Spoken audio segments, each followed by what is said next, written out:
Hey everyone, welcome back. Thank you as always for joining us. This is Miguel Antonio Barragan, aka Fight Fiend Migs, joined as always by my co-host Andrew Don't Get It Twisted Lapiche. And this is the Mad Boxing Show, or Mad Boxing for short. Thank you once more for joining us. Well, we have quite a bit to talk about this week. Amongst the top, if not the top, is this pretty historic weekend we got coming up with fights on Friday, Saturday, and Sunday, Cinco de Mayo weekend. We got plenty to talk about there because there's chock full of fights. Opponents, not that great, but the fights themselves, the fighters, we definitely want to talk about that, give you guys our predictions because it's a pretty monumental weekend in boxing history. So we're going to definitely bring that up. Amongst other things that we've heard and everything from Manny Pacquiao's comeback fight, if that's going to happen, potentially happen later on against a champion, a current reigning champion that we'll get into momentarily. And of course, other clarifications, such as the situation with Shakur Stevenson and one Eddie Hearn and Matchroom. So we're going to definitely dig into those details. But before we get into all of that stuff, Andrew, what's going on, dude? How you doing? Hey, what's up, Miguel? I just had a laid back weekend. Stood around the house, went to church, visited grandma. That's about it. Yeah. Came home. Yeah, nah, not doing too much. All right. Not doing too much this weekend. It's Not, raining. oh, is it raining up there, really? It's not heavy, Mm, but the roads are wet. It's like what the fuck, you know? The hmm the whole the whole ground's soaked. So yeah, don't know where that rain came from. I thought we had passed all that. We were just in shorts like 2 days ago. Yeah, no, same thing here. We're getting a ton of wind, dude, and we're actually doing some work on our front yard. We're moving some rocks over. It's kind of a pain in the ass because like our driveway is here, and then there's rocks on either side. But whenever we step out of our truck, we kind of step on the rocks, and we're like twisting our ankles and shit. So we have to like move some of the rock over, and we're gonna put these like little bricks, right? These like flat bricks, right? I guess tile, outdoor tile. I don't know what you Yeah, call them, but they're yeah, little yeah, like yeah. bricks, and we're gonna get that so we can walk around. Sometimes we have groceries, we need to step on the shit, and it's a pain in the ass. So we're doing that. That's pretty much our project, and we're a little bit on a time crunch because it's gonna start to get hot real soon. So we're like, fuck, we gotta get this going before it gets really, really hot. Thankfully, we've been blessed because it's been windy. I mean, the dirt kind of sucks, getting blown in your face, but really, I would much rather that than the heat because once you're Of out there, course. it's a pain in the fucking ass. So thankfully, it's been pretty cool. It's been pretty chill. I mean, you guys are getting rain up there, so we're getting some of that coolness down here, and it hasn't been too bad. So if at any point in the next few weeks my face looks bright red, it's because I've been out in the fucking heat shoveling rocks and trying to get the damn dirt to be nice and even. So it's quite and my dad is in his 70s, so there's only so much he can do. So I'm the that's the sound of the man working on the chain. That's makes during the weekend. Just Uh, pissing your dad off too. yeah, exactly.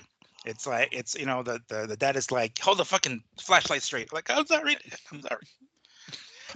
But one thing I wanted to mention before I forget, because I take a lot of pride and responsibility in being, kind of the facilitator of our shows.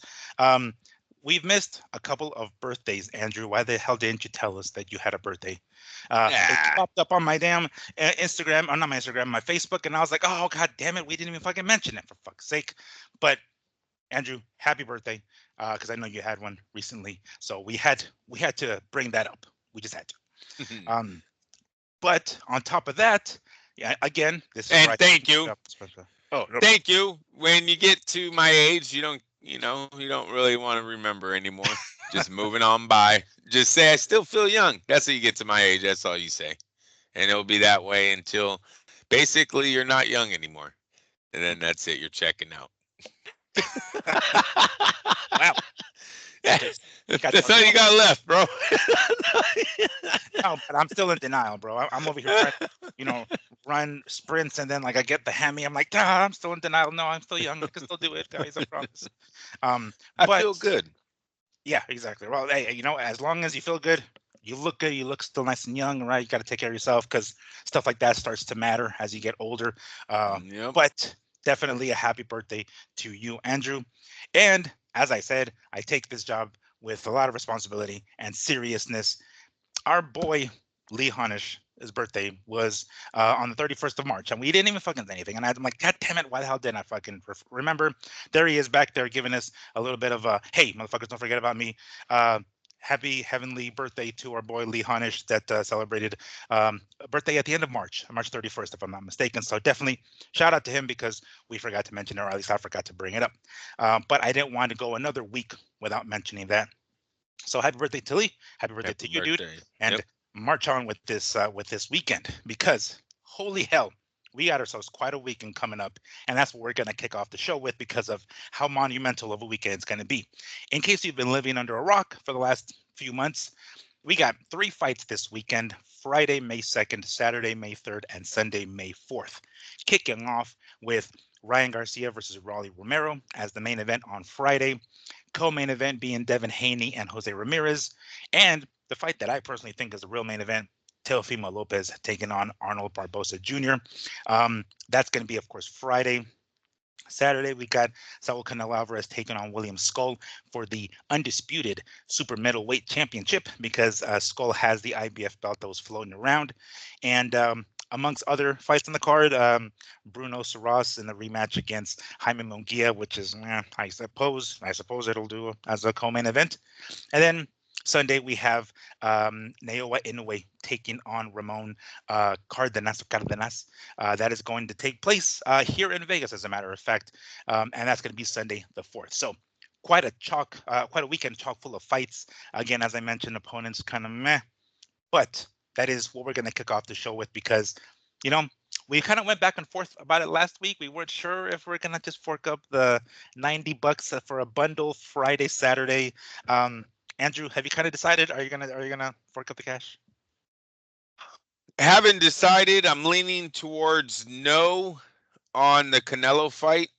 Um, because I don't like how Turkey has turned this around. And I don't know. I just don't consider that fight a pay-per-view fight, him and William Skull. So the Friday's fight is so packed. The card is so packed, right? You got Mm. almost three main events going up against one. Um, and one that would have been on, well, I guess it would have been pay-per-view back in the day for HBO because it's the face of boxing. But I don't want to do $90. You know, Mm. Mm. obviously I'm gonna watch it, right? Still gonna watch the thing, but I won't be forking up the money for it. Yeah, so that's where I'm at right now. My nephews might say, "Hey, you're gonna get the fight," and all of a sudden I'm buying it because I'm not gonna make them watch it on a fucking computer, right? Right. So it might be something like that, but we'll see. We Mm. will see. Fair enough. Fair enough. I'm kind of on the fence. Fridays are usually the days that I go out with my chick, and that's going to be fight night. So usually, if I hook up my laptop, to my dad watch it, I'm not going to be home. So now I'm like, should I just fucking order the goddamn thing? If I'm going to order this one, I might as well order both. So I'm on the fence still too, but I have yet to officially decide. I don't know. I still have yet to actually, go through with it. But I mean, damn, that Friday card is pretty fucking stacked. So Yeah. let's go ahead and get that one started. Started with that one, I should say. Um, the main event being Ryan Garcia taking on Rolly Romero. Um, it was reported recently. I saw it on an Instagram post where Ryan Garcia was on whatever show. I forget the show on DAZN, Ak and Barak or something, and they were asking him about this being a very monumental fight, about Times Square, and if you're going to make a big entrance. And he was like, "Oh yeah, we'll do this," and one of the guys gave him the idea. It was like, "Are you gonna be coming in on a chopper or something like that?" Right? He's like, "Well, I don't know about all that, but it'll be crazy." He says, "I'm gonna go nuts. I'm gonna go nuts." Is what he says. Um, and the thumbnail for that quick clip is like the AI generated image of the ring in Times Square and some AI generated guy on a fucking was it a parachute coming in or something like that. That's what it looked like, right? 'Cause that's what I thought. I was like, is that what he said? Yeah, I don't think he said it in the video. Maybe he did. I missed it. But yeah, first and foremost, he's gonna try to make an entrance. Andrew, what do you think about that? Well, it's always. I mean, it just sounds stupid, to try to get these guys to do. It's not the WWE. What do you want them to do? Come off a roof, right? Gliding in or on a rope. No, I don't like it. I thought we were monumental because it's in New York City, right? Mm, Why can't they just walk in like two prize fighters and throw down in the ring like mm, men? Not make this a viral situation, or can we go viral? So I don't like the idea of him doing anything but walking out. And look, I'm telling you, the attitude Ryan Garcia has been showing this whole fight, through this fight promotion of this thing. It looks like something's on his mind. I don't know. I think Hmm. Raleigh's totally missing something here by not going after him more, about doubt. Just having doubt. Hmm. You know, the first thing I would have said, like, I think I already told you guys this, but I would have said I believe Ryan didn't know that he was dirty. I believe all the stories, but it doesn't mean that inside his heart he knows that he was dirty, right?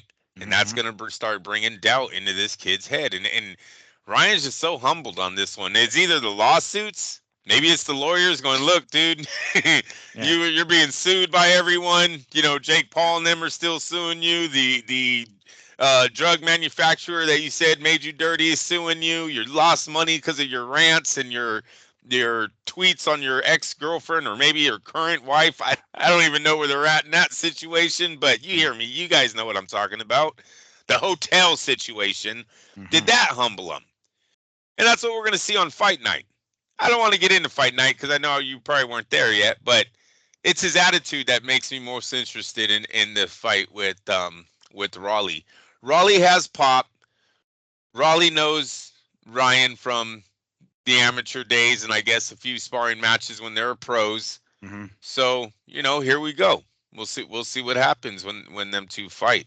Um, but yeah, Raleigh, for being described as the best shit talker in boxing, he really didn't use that in this one. Not that I seen. Hmm. Yeah, I've seen a couple of videos of him recently that look a little. Um, I mean, Ryan says it in the video. Looks a little stalkerish. He's like, "Oh, I know a lot about you." Kind of is like, "Whoa, bro, you sound like you're fucking in love with me." That's like it's just stuff like that. The face off. It sounded a little weird, but again, it still wasn't the Raleigh that we're familiar with. But to answer your question, I did want to get into the fight because that's pretty much how I'm gonna boom main event. Talk about the fight. Boom main event. Um, Apparently, it is now for the WBA welterweight championship. Now, if you guys remember, a few weeks ago we had a unification.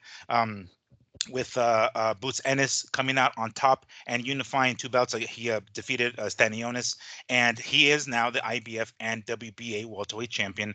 So, of course, this is one of the things that we don't like about boxing.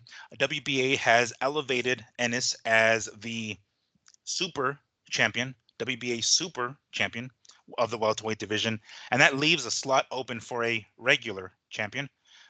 So now that's what we're gonna have. We're gonna have the WBA regular welterweight or regular WBA welterweight championship on the line between Raleigh and um, and Ryan.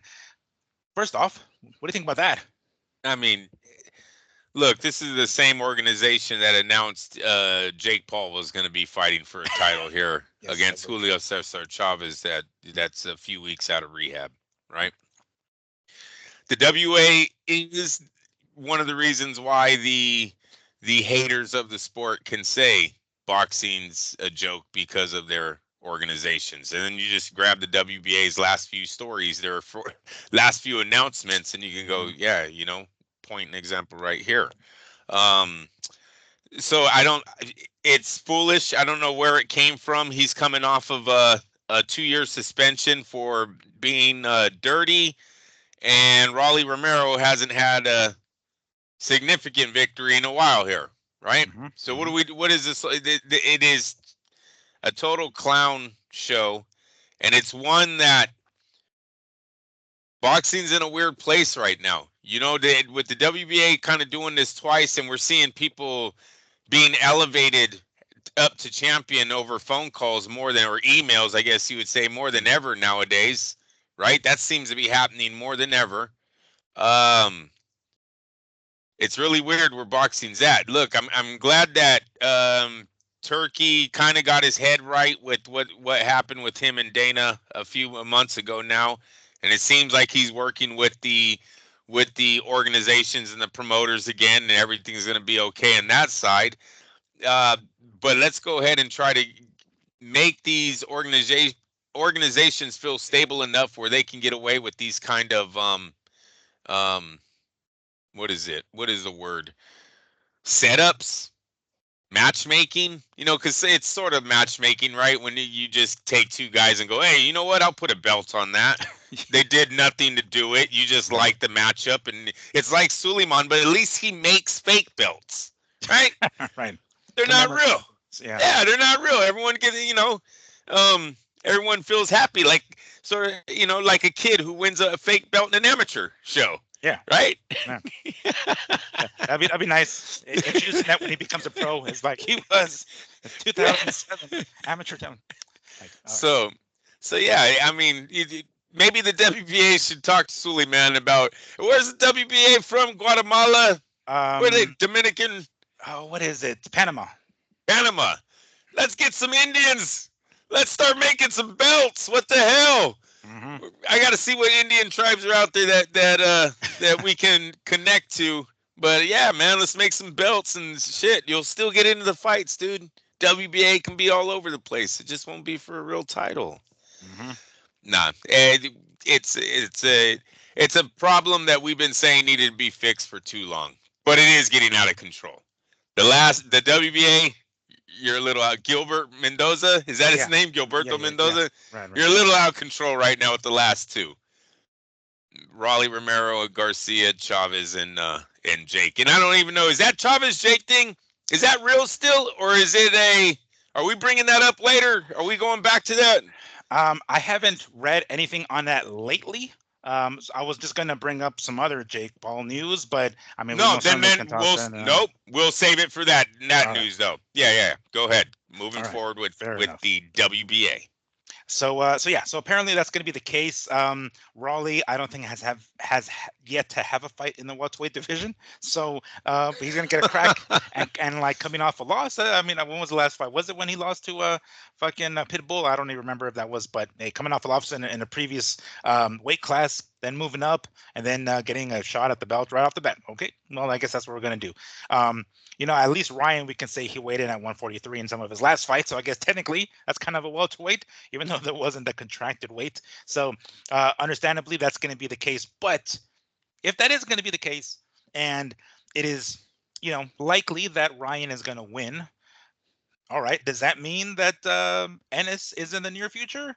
Obviously not this later this year because as we understand it, there's going to be a Devin and Ryan rematch at the end of this year. But if that's the case, are we going to see one of these guys fight Ennis later on? I was telling my pops about this, and he's like, "Dude, Ennis mops the fucking floor with fucking Ryan." I'm like, "Yeah, he does not." I don't think it's gonna happen. They're gonna probably kind of keep Ryan from that because they still got that big money fight with Devin later on. But let's say whoever wins between Devin and Ryan later on, are we looking at maybe possibly Ennis later on? Well, there's a new name I think coming to the division.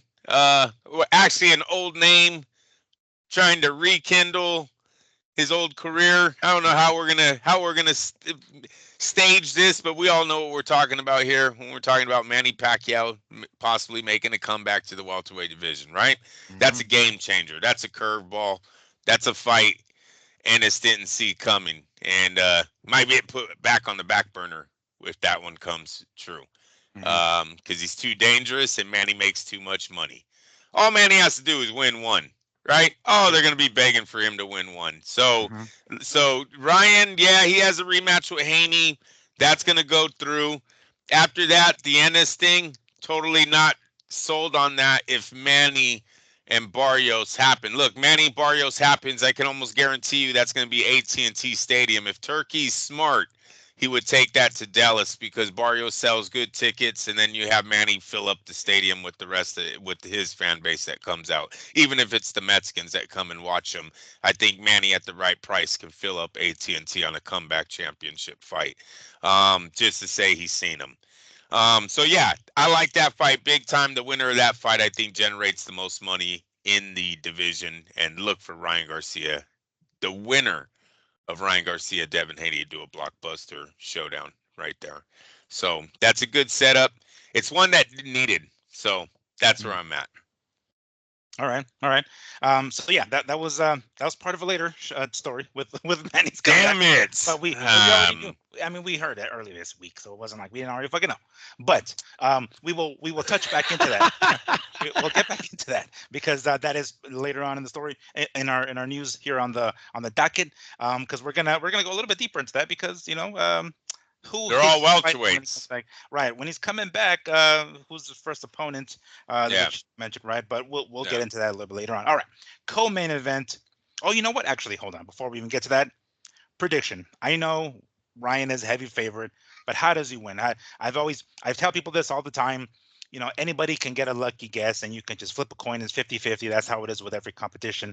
So when I tell people, all right, what's your prediction and how? That's why I want to hear the how part because that's how I like to get them. Like, you don't know what the fuck you're talking about. Get the fuck out of here.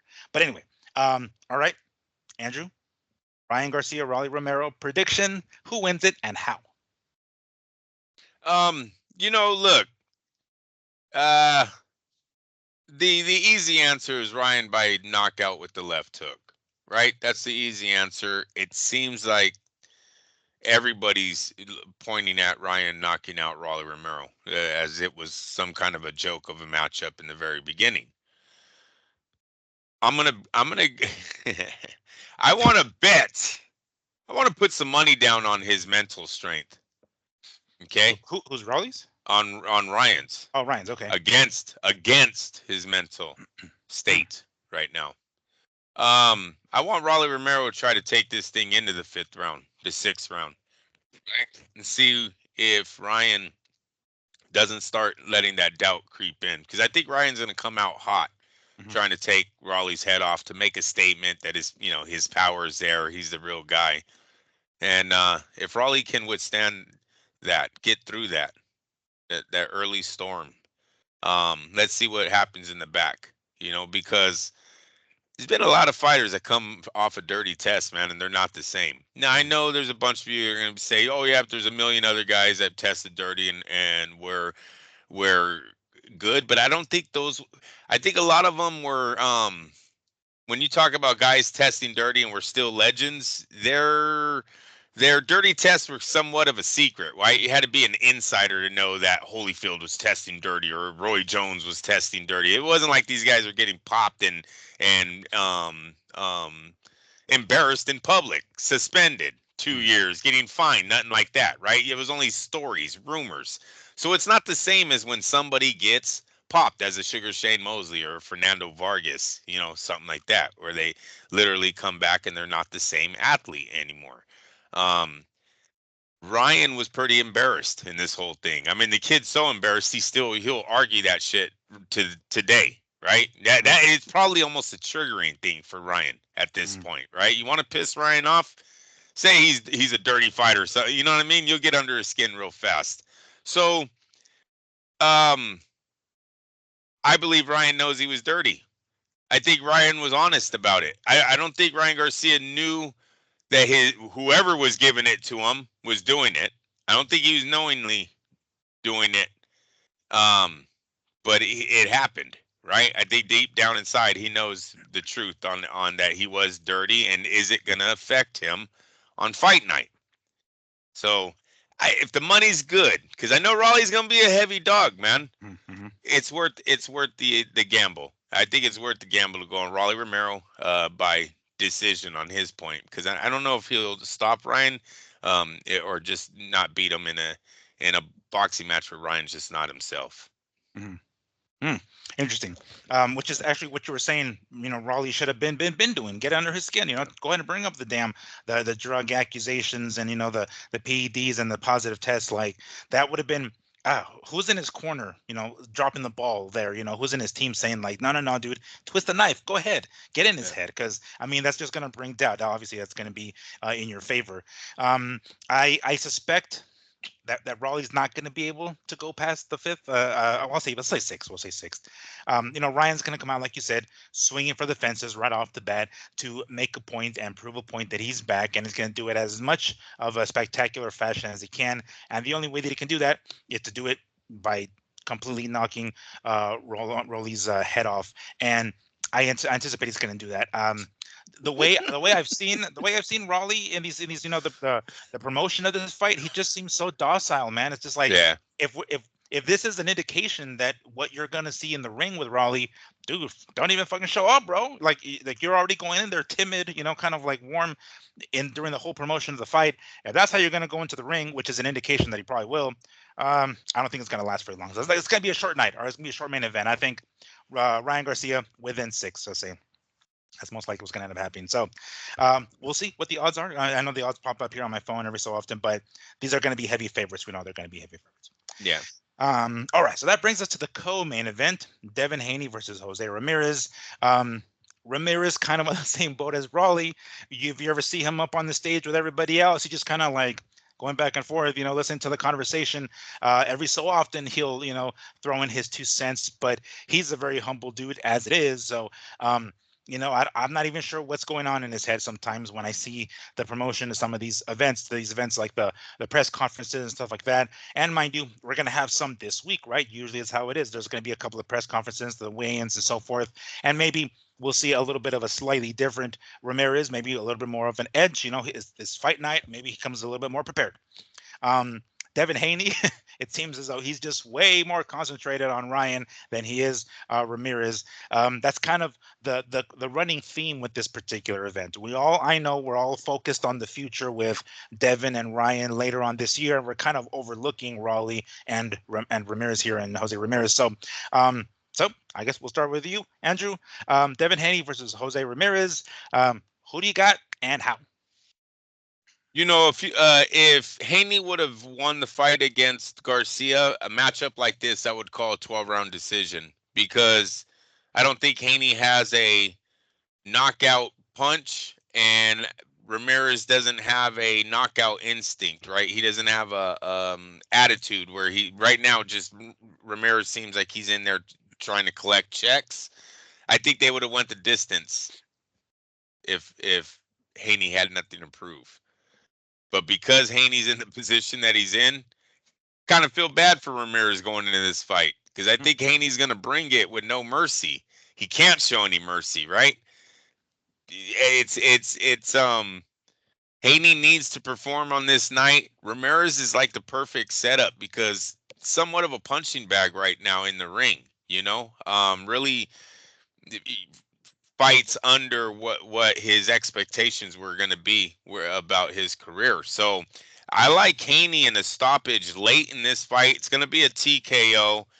It'll probably be with Ramirez back on the ropes, just unwilling to give it his all. Where what it's really seemed like, that's what his fight game has been in the last few fights anyways, right? Mm-hmm. I just think if Haney is a special talent, which I think he is, he's going to go in there and he's going to handle his business and try to make this his comeback night, still the night with a good stoppage over Ramirez. So I'm going to take Haney by late TKO over Jose Ramirez, which really hurts me, because I really thought Ramirez was going to be better than what he turned out to be. But I think I've went for him too many times, bro, where I'm like, no, he's going to bring it back to what the young man just doesn't. Right, he goes in there and he looks like he's totally going through the motions, and I was really shocked that he even came back. I know it's the money.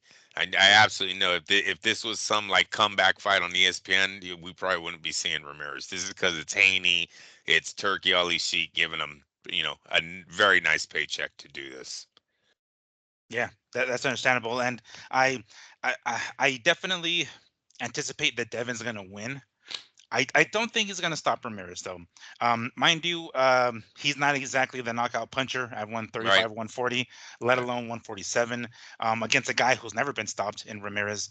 Yeah, his 2 losses, he's had relatively close not back to back, but close to one another, and they were both decisions. I anticipate this one probably going the decision as well. And I'm not sure how much of a height difference there is between these guys. I think it's significant, because I think Ramirez is like 5'10". I don't know. Devin is maybe 5'8" or something like that. Maybe I think I'm not sure if he's even that tall, but regardless, I'm not sure if that power is going to follow Devin. If he wasn't the knockout puncher in the lighter weight classes, I don't think it's going to be the case here. But I definitely think he's going to win.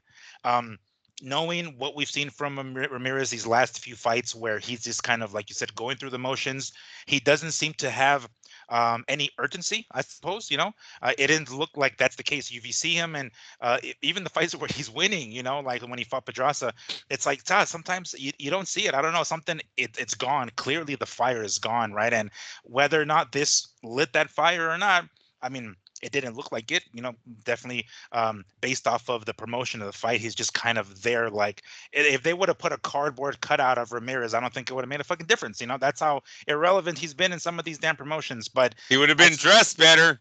He would have been dressed better. Yeah, what, a fake suit, right? Yeah. Yes.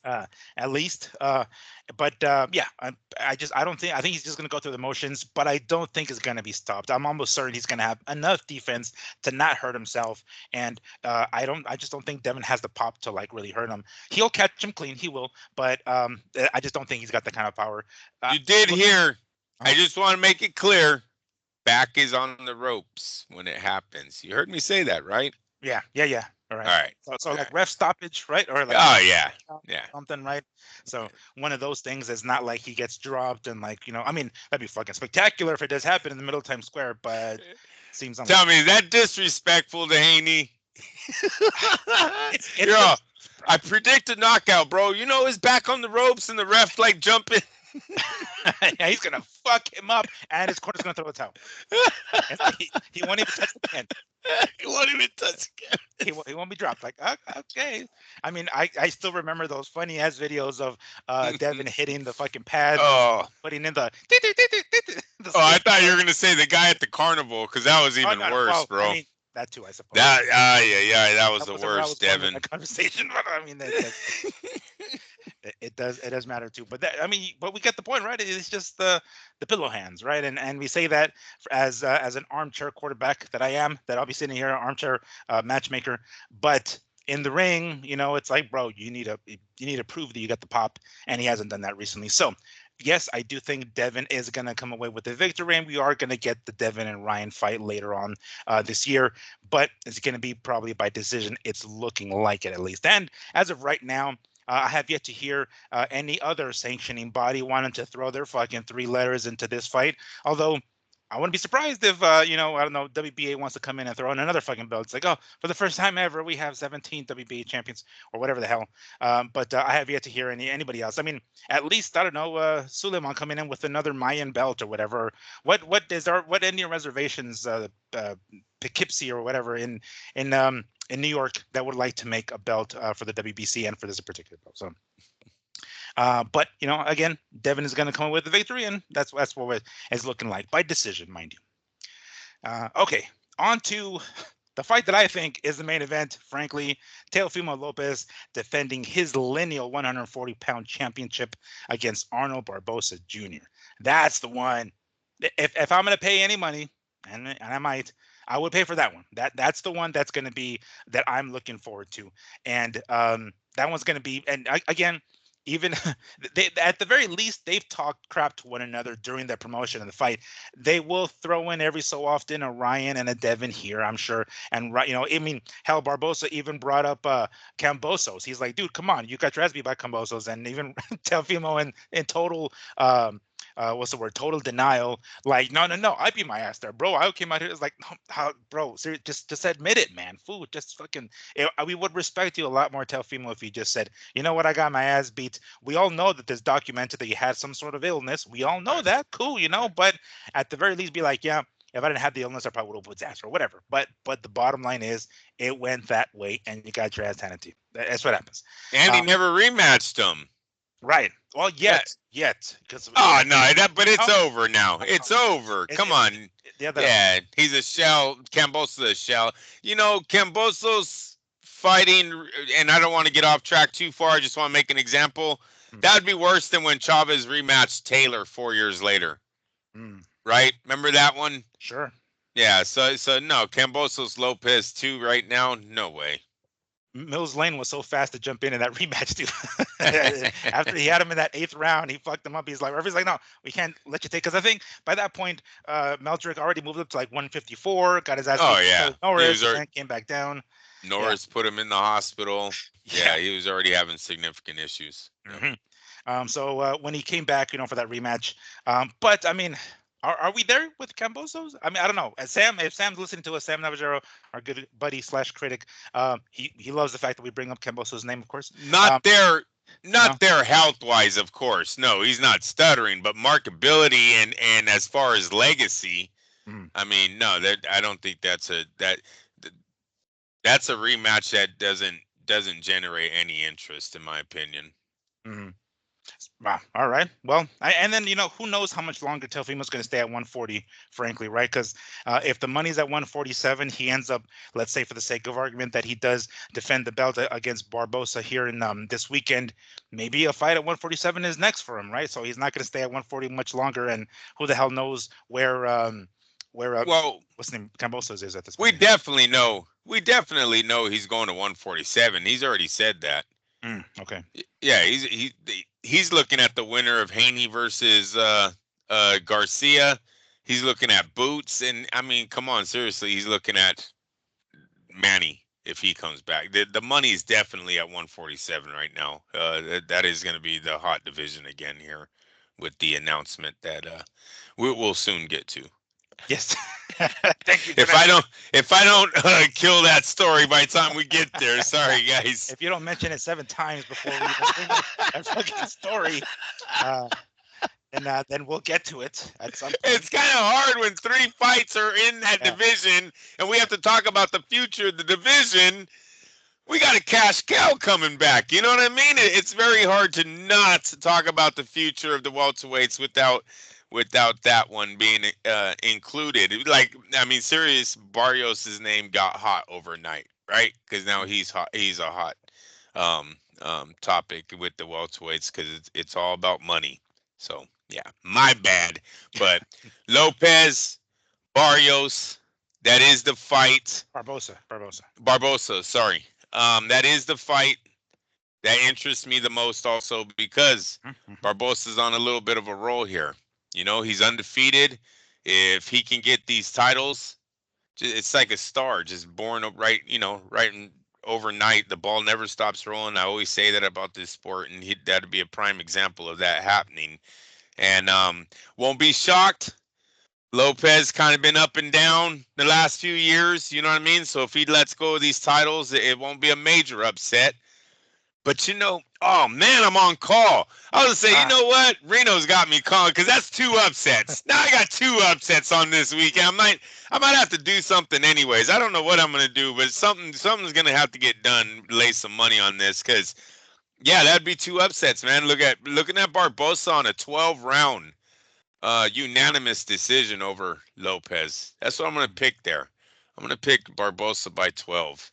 mm, Um, Lopez might have had his best days because he's had so many bad ones. Can he really turn it around? I'm gonna go against the no when he has a hot fighter like Barbosa, who's been really zeroing in on his basically his last chance here at a career, right? I think this is gonna be Barbosa's night. This will be his night. and decision then. Yeah, this is totally. Yeah, Okay. no. Yeah, yes. All right. So what you're saying is a possible trip to Jackson Rancheria in the No, near future? it would have to be Reno. I Oh, have okay, to go okay, Caesar. okay. Yeah, it has to be Caesars or you know what? Boomstown did come in. I'm on call. That's what sucks about this weekend because even they one of the amateur events. You know where Napa is? Yeah, definitely. Yeah, Yeah, they wine got country. there's a ranch throwing an amateur boxing event. I was Oh like, oh, shit. it's gonna be beautiful, man. Wow. Those yeah That yeah scenery is fucking awesome, dude. Even if yeah. I know it's like wine country, but even if you don't drink wine, just go just to be like, holy crap, these fields is it's pretty killer. Right, right. No, yeah. So that's where all the guys are going on Saturday. I wanted to go to that. I'm on call on Wednesday. The fuck, man. Damn it! Of all weekends, of all I know. fucking That's how it always is, bro. And the next 2 weekends, I'll do nothing. I'll be sitting on my couch probably. yeah. Yes. It just why would it happen any other weekend shit? But that one's a tough one. Arnold, he has the chance to really. You mentioned it earlier. He's got momentum coming into this fight. he can steal Teofimo's momentum. He can steal his fucking power because, like we said, there's a pretty good chance that should Teofimo win, chances are he's going to move on to 147. And right now, again, we're going to talk about it here momentarily. It's going to be quite the stacked weight class once more, and quite the money weight class that it was once before, and it's going to be here very soon again. But if Teofimo loses and Barbosa steals that thunder, that puts him in that exact spot. Can you imagine that? Like, he comes in, beats Teofimo, and is the lineal 140-pound champ. He's got a bunch of leverage. He moves up to 147, says, "I'll take on any all motherfuckers because I was the man, the man who beat the man at 140." Barbosa has, like, if you've ever played checkers, guys, you ever do that where you're like check, check, check, check, boom, boom, and game's over? Like, that he's got the opportunity to do that. Take Teofimo, go straight into welterweights, and line his pockets a fuck ton. So I anticipate this one's gonna be the main event. That being said, I kind of think Teofimo has one more fight left in him. I think so there are, Barbosa has been the main event on a couple of cards yet. I don't think he's been. I wouldn't say don't think he hasn't been on this level yet. I think that there's something to be said about that with the main events that Teofimo's been in, especially that win over Josh Taylor. That was a big deal, going over there and beating him. That was a major thing, and I think that experience is going to help him a lot here. I think the spotlight might be just a bit much for Barbosa here. As much as I would like to see Barbosa win, because, oh man, wouldn't that be crazy for him to spoil the fucking thing, right? To be the monkey wrench. I think Barbosa's experience, Teofimo's experience is going to come in handy, especially in the later rounds. I suspect Teofimo's going to pull it off. It's going to be tough, and it's going to be close. It's going to be probably his toughest fight of 140 to date. But I suspect Teofimo's going to probably come away with the victory, and then everything else. But holy hell, what a story that would be if Barbosa actually gets it done. I just don't think so. I don't know. It just seems like the spotlight is too much at this point for Barbosa, and I think Teofimo's going to pull it off. But nonetheless, there's where I'm at right now. I think Barbosa's got quite the hill to climb there. But if you can do it, holy hell. All right, so that's Friday's card. That leaves us with Saturday's card. I don't know if I want to call it a card. It's a card, but we know that the only fight we're probably going to be watching is the co-main event and main event, and not even so much the co-main event with Sheeraz and Munguia. That one isn't worth talking about yet, at least. Let's talk about the main event, because that's the one that we're all going to watch. Saul Canelo Alvarez putting his 3 super middleweight championships against William Skull. Now, William Skull is the IBF champion. He just won it by unanimous decision. Prior to this, I hadn't really paid much attention to Skull, and I was like, let me go ahead and watch his fight, because we follow the sport closely, but there's always going to be somebody you don't fucking know. So when I was like, all right, let me go ahead and look up Skull on YouTube and see his victory over Skin Dish, some Russian dude or Ukrainian guy. I forget how the fuck it was, but I was watching the fight and I was like, this is just not impressive, man. It wasn't. I was like, Dad, he has a little bit of that Cuban style, right, where he backs up a lot and he runs a lot and he clinches when the guy gets a little too close. He won. There's no doubt. Yeah, I think he won. It was a bit of a snooze fest. It had its highlights, but when I see that, I'm thinking, damn, this guy's not going to be Canelo. He's going to have to put on a hell of fucking performance to be able to take the belts from Canelo. From what I've seen, at least in his most recent fight, in his belt-winning performance, that was, when you're fighting for the championship, you pull out all the stops, and he sure as fuck didn't do that. Unless he did, and that was all he had. But it didn't look impressive. I don't anticipate the fight lasting too much, but if he does what Lara did and backpedal a lot and clinch a lot and counter, we might get ourselves a decision. But I suspect Canelo's going to chop him down at some point later on in the fight. But before I get to my prediction, I'm sure you guys will know where I'm going. Andrew, what do you think about the fight? Who do you got and how? It's don't disrespect Lara by matching them up and because I've never heard of the guy being an Olympian. He didn't win the title off anybody with a significant name.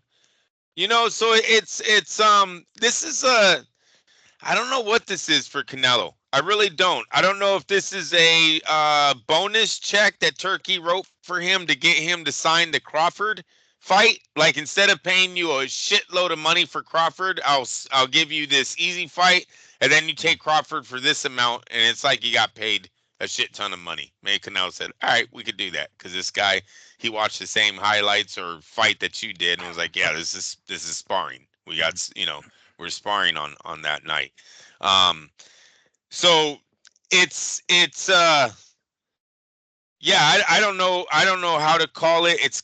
This is one. I mean, I guess you got to add this fight. You really got to add this fight to the WBA circus show that's happening right now, because William Skull, whatever the fuck, would never have gotten this opportunity to fight Canelo when Canelo was in his heyday. I'm sorry, he just doesn't make enough money, right? Canelo would have found another way. Um, so yeah, I got Canelo winning this fight. It sucks saying knockout because dude, Canelo just don't get knockouts anymore. He's so unknown. I gotta think this has got to be one of those last fights that Canelo looks young again and gets his knockout victory. All the legends have it. I think Chavez, you would say, was Terrence Ali when he fought the African young man. Chavez TKO'd him. He was standing up in the corner doing it. Couldn't even sit down anymore. You don't remember that fight? The No, Terrence Ali one? No. Yeah, it's like one of Chavez's last. It's very I'm dominant. almost certain I've watched it. I'm almost Oh certain. yeah, no, I know that. But it's one of his dominant performances. Triple left hooks are landing right, and Chavez like 33. You're like, oh my god, the triple left hook, he can do that. Like, and he's probably only 31, because I know it's in between Whitaker. But we seen the wear and tear was starting to build, and Canelo has shown wear and tear recently in his fights or just through reports, right? But I think this is the opponent that will make him look the right age, right? He's the right opponent to make him look the right age. So I've got Canelo by knockout, which makes my parlay ticket awesome, because I know they probably don't have Canelo by knockout because it's been like a dozen fights. How many fights has it been? It's been a while, right? I think that Yildirim dude was the last time he knocked somebody out. Yeah. I think I could be wrong, but I think that was it. Yeah, how that was.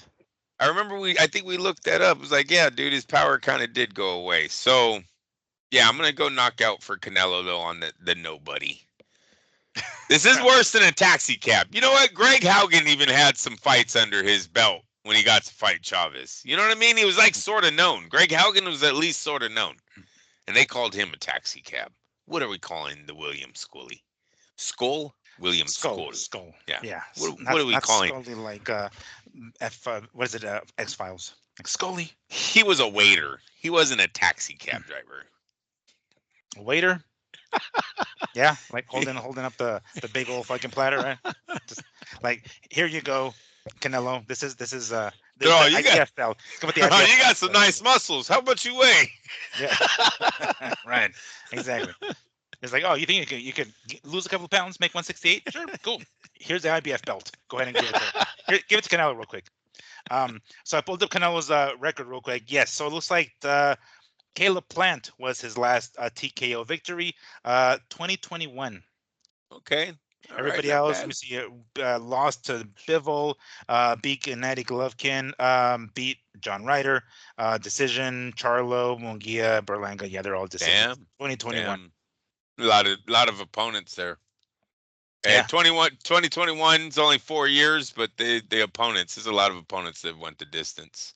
And a few of them that probably wouldn't have when he was young, like Berlanga and Munguia, his two, and Ryder. Shit, Ryder too. Yeah.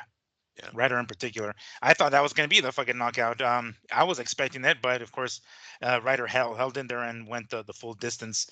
I kind of suspect I'm going in that direction too. I think he's going to stop Skull. It's going to be another Yildirim situation. I wouldn't be surprised if it's like 4 or 5 rounds. Maybe we're underestimating, fucking Skull here. I'm not sure. I want to see where he's at as far as age goes, because oftentimes Cuban fighters, they do tend to turn pro like later on in life, right? So let me pull this dude up and see if where the hell he's at here, because I don't know how old he is. But let's see, where's he at here? William Skull. While I do that here real quick. Okay, here we go. Cuban fighter. Bam, there he is. He's 32. Okay, so a couple of years younger than Canelo. I believe Canelo's 34. He'll be 35, I think, later this year. And this is he'll be 33 in June. Talking about Skull here. So he's no spring chicken himself. It's not like he's, I mean, granted, he's got less miles on the odometer in regards to what he's done in the ring, boxing wise. But he's not at Canelo's level. When was his pro debut? Let's take a look. Pro debut, 2016. Okay, so yeah. So yeah, been a pro for what? Going 9 on years. 9. Going on All 9. right. Yeah. And then most of his fights have been, let me see here, Argentina, Germany, Argentina, Germany again. So I'm not even entirely sure. Oh wait, so he did fight one time in Vegas, okay, and then Germany. So he's fought one time outside of, in the U.S. So and it went well. He won an 8. So his previous fight before he won the belt, Skull I'm talking about, was an 8-round fight. I knew it wasn't gonna be good when I heard that chuckle from you, right?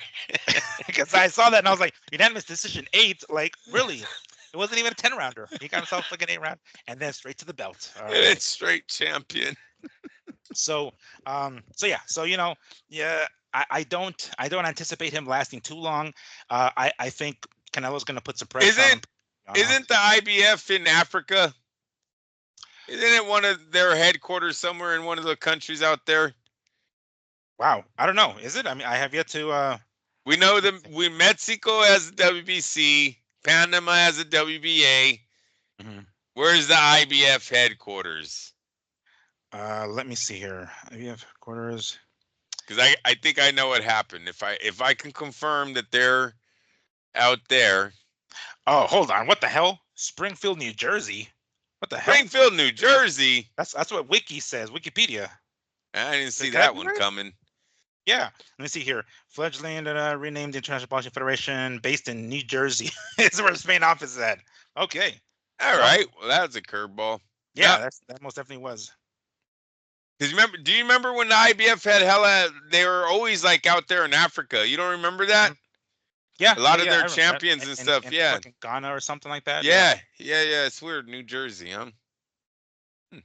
Yeah, that's a weird one. But what was going to be your your hypothesis? He made a phone call in the middle of the night out there and got the president all fucked up on the ratings. He made that decision in the middle of the night. They're like, we got this guy. He's undefeated from Cuba. Yeah, whatever, you guys. Go ahead, do it. I'll give him champion belt tomorrow. I got to go. Yeah. I was asleep. It'll be in the mail tomorrow. All right, guys. Canelo's all, yeah, we fucking did it. Oh, goodness. Well, that's how that's going to turn out, everybody. That's how little we think of Skull, unfortunately. But, this is He's 23-0-9, bro. His last fight before the belt was an 8-rounder. Mm-hmm. Canelo, I swear to God, if you don't look like Chavez versus Terrence Ali in this fight, I'm going to be so mad. I'm almost can tell you guys to lay your rent down on the knockout. That's how much Canelo better. How is he going to stop Canelo? I think Lara has a better knockout percentage than this guy. I'd have to go look it up, but off top, I'm going to say I'd lay money Lara has a better knockout percentage than 23-0-9. And you were just got out of the 8-round fights. So that means all those showcase fights they gave you, that was the best you could come up with. So, yeah. Well, that's totally understandable. I mean, that's, I guess that's why they had to really stack the card with Sheeraz and Munguia, I suppose. That's what they had to do. But, and you mentioned this last week. If all these fights were on one card, I think, damn, all right, cool. I'll be down with that. I would have paid 90. I would pay 100. I would have paid. I'm going to gleefully do that. But that's not the case. But I will say this. okay, they have a little bit of a bundle deal, right? $90 for both these cards. And from what I read last week, it looks like we're gonna have Canelo fight, and the Canelo fight in Saudi Arabia earlier in the day. I guess it would be Sunday morning, I suppose, to make it Saturday night over here. And that's something, right? I mean, somebody got in His Excellency's ear and said, "Hey, if we're not going to have in New York Friday night fights, and then people are going to wake up early the next day and watch fucking Canelo Saturday morning. Ain't nobody going to fucking do that shit." So I think somebody got in his ear and they're like, "Hey, let's do it this time so we can get it prime time in the United States." And he listened. Thank God he fucking listened, because And to be honest, sometimes too much of a good thing is how does it go? Not good, right? mm, It could be bad or whatever, and that's the case here. I mean, what are you talking about? We're looking at what, maybe 10 fights, a dozen fights, mm, that you have to watch before you get to Canelo. right? It's a lot of boxing, dude. Where people Yeah. might be a little burnt, like they might not watch Saras versus Munguia, right? mm, Just, you know what? Just set my alarm, tell me when Canelo's on. So then you got to look at the price and go, all right, well, is Canelo worth on the $90? You say you're spending 60, which it wasn't supposed to be that turkey, but if you're spending 60 for the Friday night card because it's so stacked, is Canelo versus Skull worth $30 to watch straight up? Because you're not really interested in the undercard. You've already watched 10 fights the day before on your boxing for the weekend's kind of full, right? This is mm, really just you're playing house money. It's a little extra credit. So then when you look at the $30, then I look at the opponent. He's 23-0-9 and absolutely never heard of the guy before. I'm not, it's hard to fucking lay down that cash. Because I want to make a point, right? And I don't mm, think Turkey, you're being exactly what I thought you were gonna fix in the sport, the broken sport, right? You're showing that the sport's not too broken. They're actually doing everything right as it should be with these prices that you're giving us. Sorry. mm. I think he came in with a little higher expectations on the sponsorship money that these fighters make. He's like, hey, no sponsorship money. No, sir. This isn't F1 racing. This isn't fucking golf, tennis, all those other things he was getting in. What? Rolex don't want to give me $5 million to put their fucking name on the back of this shit? No, they don't. Mm. So it's all us, dude. We sell it's all us. Look at me. It's all us, stupid. It's all it's all on the fighters to buy. Well, I guess the media too, to sell the fights, right? Mm. That Sure. has something to do with it. So it's on us to sell these fights and generate the money through pay-per-views and through seats, ticket sales. So maybe he's learning that. Talked too soon. Counted his counted his chickens before the eggs hatched. Maybe Turkey had a little bit of rookie move going there when he was saying free pay-per-view, or not free, but $25 Mm. pay-per-views. We're a long ways from that at $90. Yeah, this kind of feels like that when DAZN first made a splash, and they're like, "Oh, pay-per-view model's dead. We're never doing this shit." Yada yada, right? And it's like, and then now we got this. It's like, oh gosh, here we go. They're just totally pay-per-view now. Yeah, Yeah, you know what? You're right, bro. Stop saying our sport's broken. We're running exactly how it's supposed to go.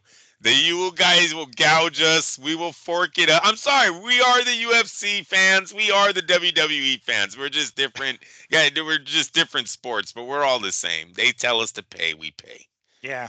It starts off with like $6 a month, and then now my fucking credit card is getting charged $20 for DAZN. I'm like, okay, I guess if I get 5 cards a month, okay, we'll do it. Fuck, you know. Um, but hey, I don't know. I'm on the fence about forking up the cash, but Jesus, this is not the kind of fight that we're supposed to be on fucking pay-per-view, guys. But that the Rolly car. I And mean, I gotta ask, yeah. so why is Inoue not involved in this pay-per-view? Good question. Well, I mean, in a way is Sunday, and that's going to be here, and that is Top Rank, and Top Rank is very much in bed with Turkey Al Sheikh. So I don't see why that wouldn't be the case with Inoue's fight. It's going to be here in Vegas Sunday evening. I don't know. That's a good one. I'm not sure why they're not. I mean, I know it's not. Well, no. it's Top Rank, and they're gonna have Riyadh season on the fucking ring. And every time I see, I mean, I'm glad that Inoue isn't part of the package, the bundle deal. I wouldn't pay fucking jack shit for that. But I think that's probably the only reason why they're not really including it in any of the advertisements, is because it's just like, all right, this Japanese fighter. Do the Japanese and Middle East have any beef at all? I don't know what the I don't know. No, but is Inoue on the Zone this weekend, or is it on ESPN? ESPN Plus. Okay, so that's probably the reason. It's But it's just Top Rank though, and Top Rank is cool with Riyadh season.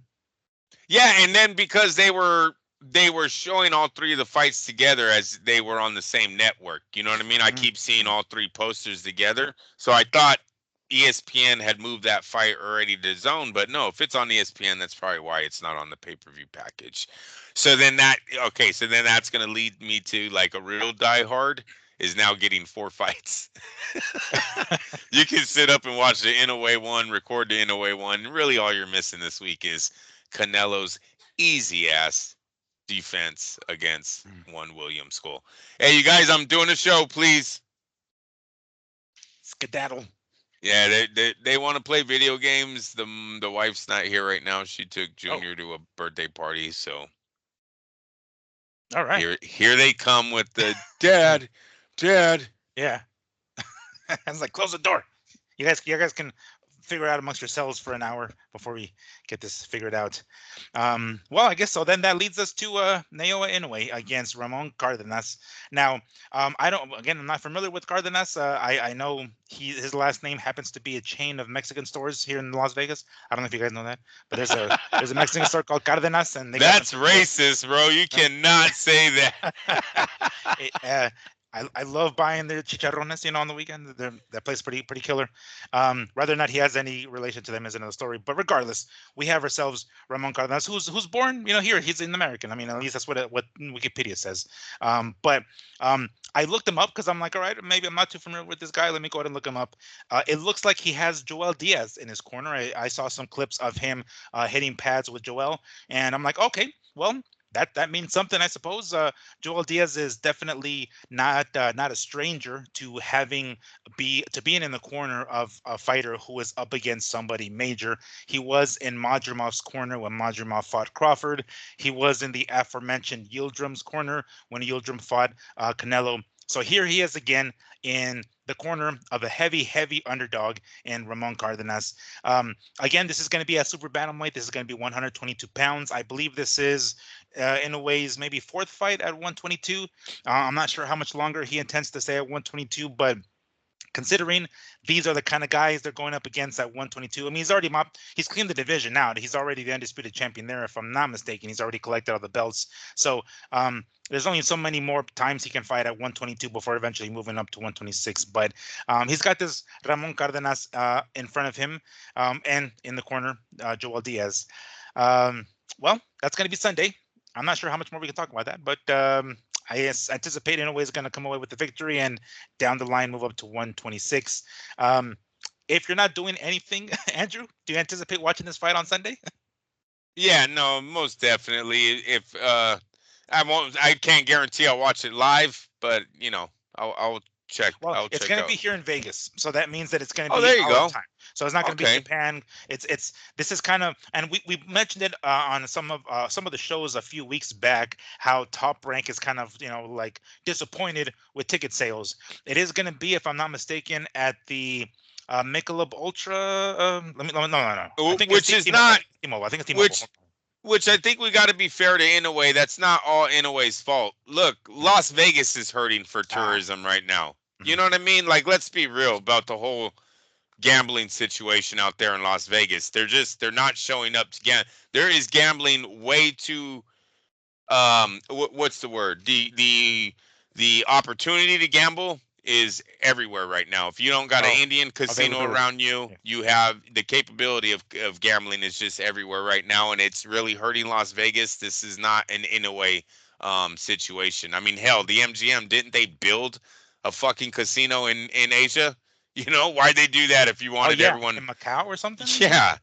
Why'd you do that if you wanted everyone to come to Las Vegas? You know what I mean? They don't give a shit about Las Vegas. They're making money on the internet. They're making money with casinos in other countries. So Vegas is hurting. This is not a top rank in a way situation. Mhm. And just to make sure to get my ducks in a row, it is going to be T-Mobile Arena. I don't know why they would go to T-Mobile. Yeah. That place. I mean, Jesus, you can fit. I want to say the capacity for pro wrestling or boxing is up to 20,000. I doubt they're going to get that there. They'll do it in Japan, no doubt about it. Here, I would have anticipated they probably should have gone to a a much smaller arena. Even if it's the MGM, the MGM is a little bit on the smaller side with I think a capacity of 15,000. But Mandalay just being the smallest. I think Mandalay is a Mandalay, little bigger. I think just a tad bigger. no, No, Mandalay's is smaller than the MGM, and wow. not only that, they used to have the best seafood. Now, I'm not trying to be racist, but I'm saying hey, dude, I'm like I said, I'm not being a dick here. Isn't I want to say Manny stood there all the time because of their known buffet, right? It was a fucking one of the best in seafood, the Mandalay Bay. I'm just being real about Vegas. I'm not trying to be an ass. You would think in a way would have put a event on over there. Um, and if that does sound too racist, I didn't mean for it to sound racist. Fuck. I was trying to be legit right there. You know what I mean? Like it's a smaller venue and it Ah, fits. gosh. It's Son like of a legit. They bitch. dropped the fucking tour buses off at the damn Mandalay Bay instead of Fuck fucking you, T-Mobile Miguel. Arena. You know. Instead of, Is that why the Mandalay Bay? No, I'm just kidding. Oh, man. oh, That's good. terrible. But anyways, yeah, I know they're smaller though. That's one of the smallest ones that boxing was being held at that time. Yeah, and you know what? There's been a couple of events at other places. I mean, again, I don't know how much they were anticipating, as how many tickets they're anticipating for a fight with Inoue, but um, a few times Teofimo Lopez had fought here in the Vegas, and he fought at the Resorts World, and that was basically just a tent in the back. It was a sweet ass tent. It was brand new. Everything was new, of course. It was nice AC and everything, but like it maybe held a couple thousand people. That kind of seems like pretty reasonable for somebody like Inoue who's not that well known here in the U.S. This dude can walk. I mean, years ago on the undercard of Pacquiao and Mayweather, I was walking a mall here and I ran into Lomachenko for fuck's sake. No one gave two fucks about the dude. Nobody knew who the fuck Lomachenko was. I'm sure we could do the same with Inoue because he just hasn't opened up that market here, and maybe they're trying to do that now, but I think it's a little too late now. Um, Definitely going to T-Mobile Arena, probably not the best idea, but regardless, we're going to have that fight there in T-Mobile. So, oh, you know what? I pulled up Cardenas' record here. It actually isn't too bad. Let me see if I can pull this dude up back real quick. But his record wasn't half bad. I don't know if it's enough to beat in a way, but his record wasn't really half bad. Let me see here. 26 and 0. No, I'm sorry, 26 and 1. I'm sorry, 26 and 1, 14 KOs.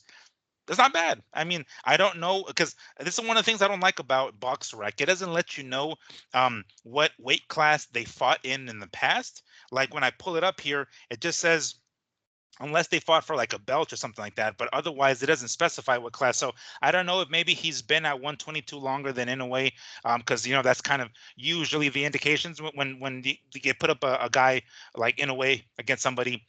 You want to know how long they've been at that weight class. Maybe they're for the first time fighting a legitimate dude in that weight class.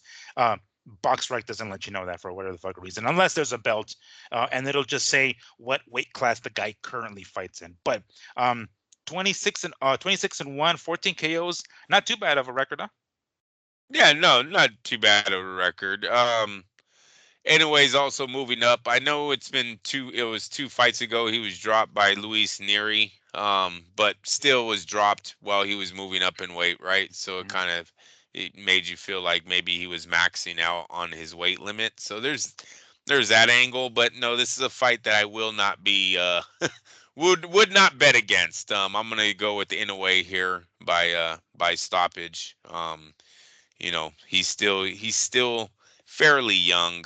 Mhm. Even though I know he's in his early 30s now, it shows here. Um, still, I think peaking though. I don't think Inoue's on the way down yet. No, no, definitely not. I mean, he's still. I don't know how many more weight classes he intends to go up, but if he does in the near future go up to 126, he's gonna come across some tough motherfuckers at 126, no doubt about that. But as of right now, he's pretty much cleaned out the weight class of 122. And whenever he decides to move up, I don't think Cardenas is gonna go the distance with him. I mean, let me see if going back to like all these recent fights. See, even this, I don't know about BoxRec, man. Sometimes it kind of doesn't give you the, like, it'll, does it tell you in how many rounds the fight ended in? Because Yeah, I I pull seen up, I seen that he has stopped a few guys early, and he has a few knockouts here recently. yeah, Basically, he has one, two, three, four, five. So he has four knockouts in his last five fights. So it's a decent. He's held a decent knockout percentage while they've been moving him up in the rankings. So he has that going for him, but I mean, obviously, he's never fought in anyone like Inoue, right? So this is all true. new for him. Mm. It's hard to bet.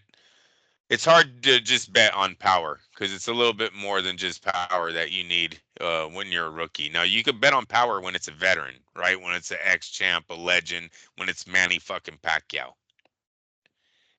I'm just kidding. that, that's hey, that's a good softball because that is next. That's next on the docket. But But yeah, but when you're green and this is the biggest lights you've ever been under, I'm not gonna go just because you have a 4 out of your last 5 were knockouts.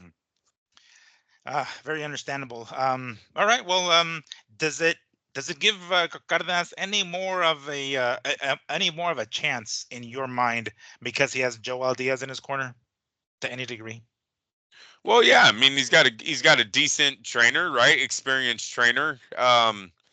His game plan should be solid. It's all up to his skills, right? So yeah, no, it's a positive. Can't say it's not Mm. making him the favorite, but it's definitely a positive to have someone like a known trainer in your corner going into the biggest fight of your life, not your Yeah. night. And as I mentioned earlier, Joel Diaz definitely not a stranger of being in the corner of guys who are up against heavy favorites. As I said, he was with Madrimov when he fought Crawford. He was with Yildirim when he fought Canelo. So now here he is with Cardenas up against Naoya Inoue. Um, Considering how much pop Inoue has showed at 122, I think he's going to be able to finish Cardenas in this. Um, I think Cardenas is tough enough, or at least from what I could tell, from what I've seen, the few clips that I've seen, tough enough to go at least 6. In a way, might finish him after that, and then we'll see where Inoue goes from here. But in a way, I'm gonna go with Inoue with the second half of the fight. He'll finish him off in the second half of the fight. And that pretty much wraps up the weekend. Holy hell, that's going to be quite the weekend of fights. If if if you have a family, if you have children, apologize to them now because you're going to be attached to the TV the whole weekend. I'm sure it happens every football season. I'm sure, right, to some other people. But and that's not to say that every one of these fights is necessarily like, oh, I must watch TV. But if you have nothing else to do this weekend, and I'll make sure that I have nothing else to do, I will definitely be watching these three.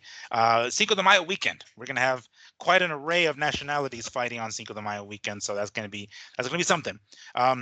I Big guess I can throw big that in. question. I Yes, got a question, Miguel. sure. Who outsells? Is it going to be the 3 fights or Canelo? Who outsells who this weekend? Um, well, how would that count if somebody were to purchase both for the bundle? How would that count?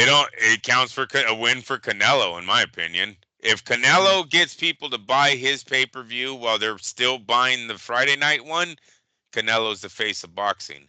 But if these 3 young men somehow outsell Saul because everyone's like, yeah, nah, I don't have the extra 30 or $40 for him, just go ahead and give me the first one, then obviously we see that Canelo doesn't. He would have lost that face off against them. So hmm. what do you have? What do you think? Will it be the 90 or what's the other option? What do they have as a split? 63 or something for the Uh, Friday night one? I think $65. 65? Okay. Yeah. 90 or 65? Which one now sells who? Hmm. Oh man, I have to think, and maybe this is just the fight, the boxing nerd in me, but I think most people are going to want to buy that Ryan card. I think that's because they're. I think there's a younger person appeal with Ryan and Devin and even me Teofimo to some degree, but I think Ryan and Devin have quite I mean, more so Ryan, of course, a stranglehold on fandom of a young people fandom. I think there's going to be more of a chance of them, of people purchasing that card. I don't know how many of them would want to do the $90 bundle. Um, I suspect if that, if, no, no, no, I don't think so. I don't think anybody's gonna want to fork up an additional $30 to have Canelo and his card too, with nobody on the fucking undercard. Um, I want to say, Ryan, Devin, and Teofimo card is gonna probably outsell uh, the face of boxing. Yeah, um, shit, you might have changed my mind in a split second. I thought I was gonna lean on the boxing nerds buy both just because it was $89 a few years ago. We're kind of used to the fucking getting jerked off in boxing, so why not just buy it? But you make a lot of sense. You make a lot of sense in the fact that it's the timing of the fight, right? They're getting it on Friday. The 3 fights are on Friday. Now, if it was the opposite, if Canelo was on Friday, they were on Saturday, maybe you buy the bundle because Canelo's like a appetizer before the next night, which would be the big fight night. So yeah, you're probably right. The fan base of the interest of the two, Ryan Garcia and Devin Haney, what's going to happen with these guys might be more intriguing than basically can you hand me that belt kind of fight, right? And I'm sorry for that on Saul, but at 23-0-9, you're not even giving us the illusion that you might lose on a knockout, right? At 23-0-9 is like you guy can't even crack an egg. I don't know how. So there's not a lot of opportunity there for Skull, right, to win that fight. There just isn't. So yeah, I might agree. I'm gonna agree with you. I think we're gonna agree once tonight that the Friday night fight will probably outsell the Saturday night one, which will make this a bad idea. Don't do it again. No. Too much boxing could be a bad thing. Too much one thing could be a bad thing. And I think that's what's going to happen here against Saul. Saul's going to be a little pissed. He's going to be a little hurt. But I would tell him this doesn't all have to do with his popularity going down. It's bad matchmaking. It's the economy right now. There's not a lot of people looking to just throw $90 out the window, right? That's what we keep being told. Gas is up, groceries are up. Do we really just have money to be spending on boxing, on a fight that my wife, she might even be hardball. Who's the opponent? I don't even know. William Scully? Skull. I think it's Skull. Yeah. Right? You don't even know his fucking name. Leave me alone, Chris. Well, I mean that's a good point, because I know a lot of people say, "Oh, the Canelo fight." But I mean, when he's fighting Triple G, he's fighting Triple G. When he's fighting Caleb Plant, you knew he was fighting Caleb Plant. William Skull, I don't know. So yeah, no, that's a solid point too, because people are gonna know, and I think with as much as we've been gouged with some of these pay-per-view cards that PBC's been putting on, $75-$80 for Gervonta Tank Davis and Benavidez on the undercard. You're like, what the hell? And then if they just buy the Ryan card, Ryan and Devin, it's like, whoa, $65 for all 3 of those fights? Oh shit, yeah, fuck Canelo. Yeah, I'm just buying this shit. I don't give a fuck. Chances are Canelo's gonna win, and it's not gonna be that big a deal. Are there even odds on it? Is it gonna be another one of those Tyson Douglas type situations where it's like they're not even gonna put odds on the fucking fight? More often than not, with these kind of situations, people want the money, the money's worth. They're not going to fork up an extra $30. That could be a full tank of gas for some small cars, for Canelo, and a fight that we probably know who's going to win. Yeah. All right, so that wraps up this weekend's card. We kind of, me and Andrew were talking about it before the card to add more fuel to the fire of too much boxing. Me and Andrew were talking about it before we got on the show. We're like, should we just record while Inouye's fighting, for fuck's sake? Because we normally record on Sunday evenings, and Inoue is gonna fight on a Sunday afternoon / evening, I guess. So we were like, should we just wait till Monday? We're like, Nah, let's just record on fucking Sunday. Fuck, I mean, we could be watching it right now. You know what I'm saying? We can be doing it playoff for all we fucking know. So sorry, in a way, until you face a bigger opponent and not a T-Mobile Arena, we won't be. In the words of Andrew, he doesn't stop. He doesn't make a stop. He doesn't make the show stop. The world stop turning here. So, but we will be back next week talking about all this other good shit, of course, first and foremost. All right, on to the other part of the story that Andrew spoiled about 17 times. Manny Pacquiao is going to be making a comeback. Now, What? when I first saw this, yeah, I know, surprised. I see the look on your face, Andrew. You're like, what? No. But I read initially that he's going to be making a comeback, and it's like, oh, that's not a good idea. And then I saw another follow-up post that said he's going to be going after the WBC welterweight champion in Mario Barrios, El Azteca Barrios. Barrios is coming off a draw, I believe, against Ramos in his last fight, if I'm not mistaken. Didn't look too good. I'm sorry to say, it's kind of a sitting duck at welterweight.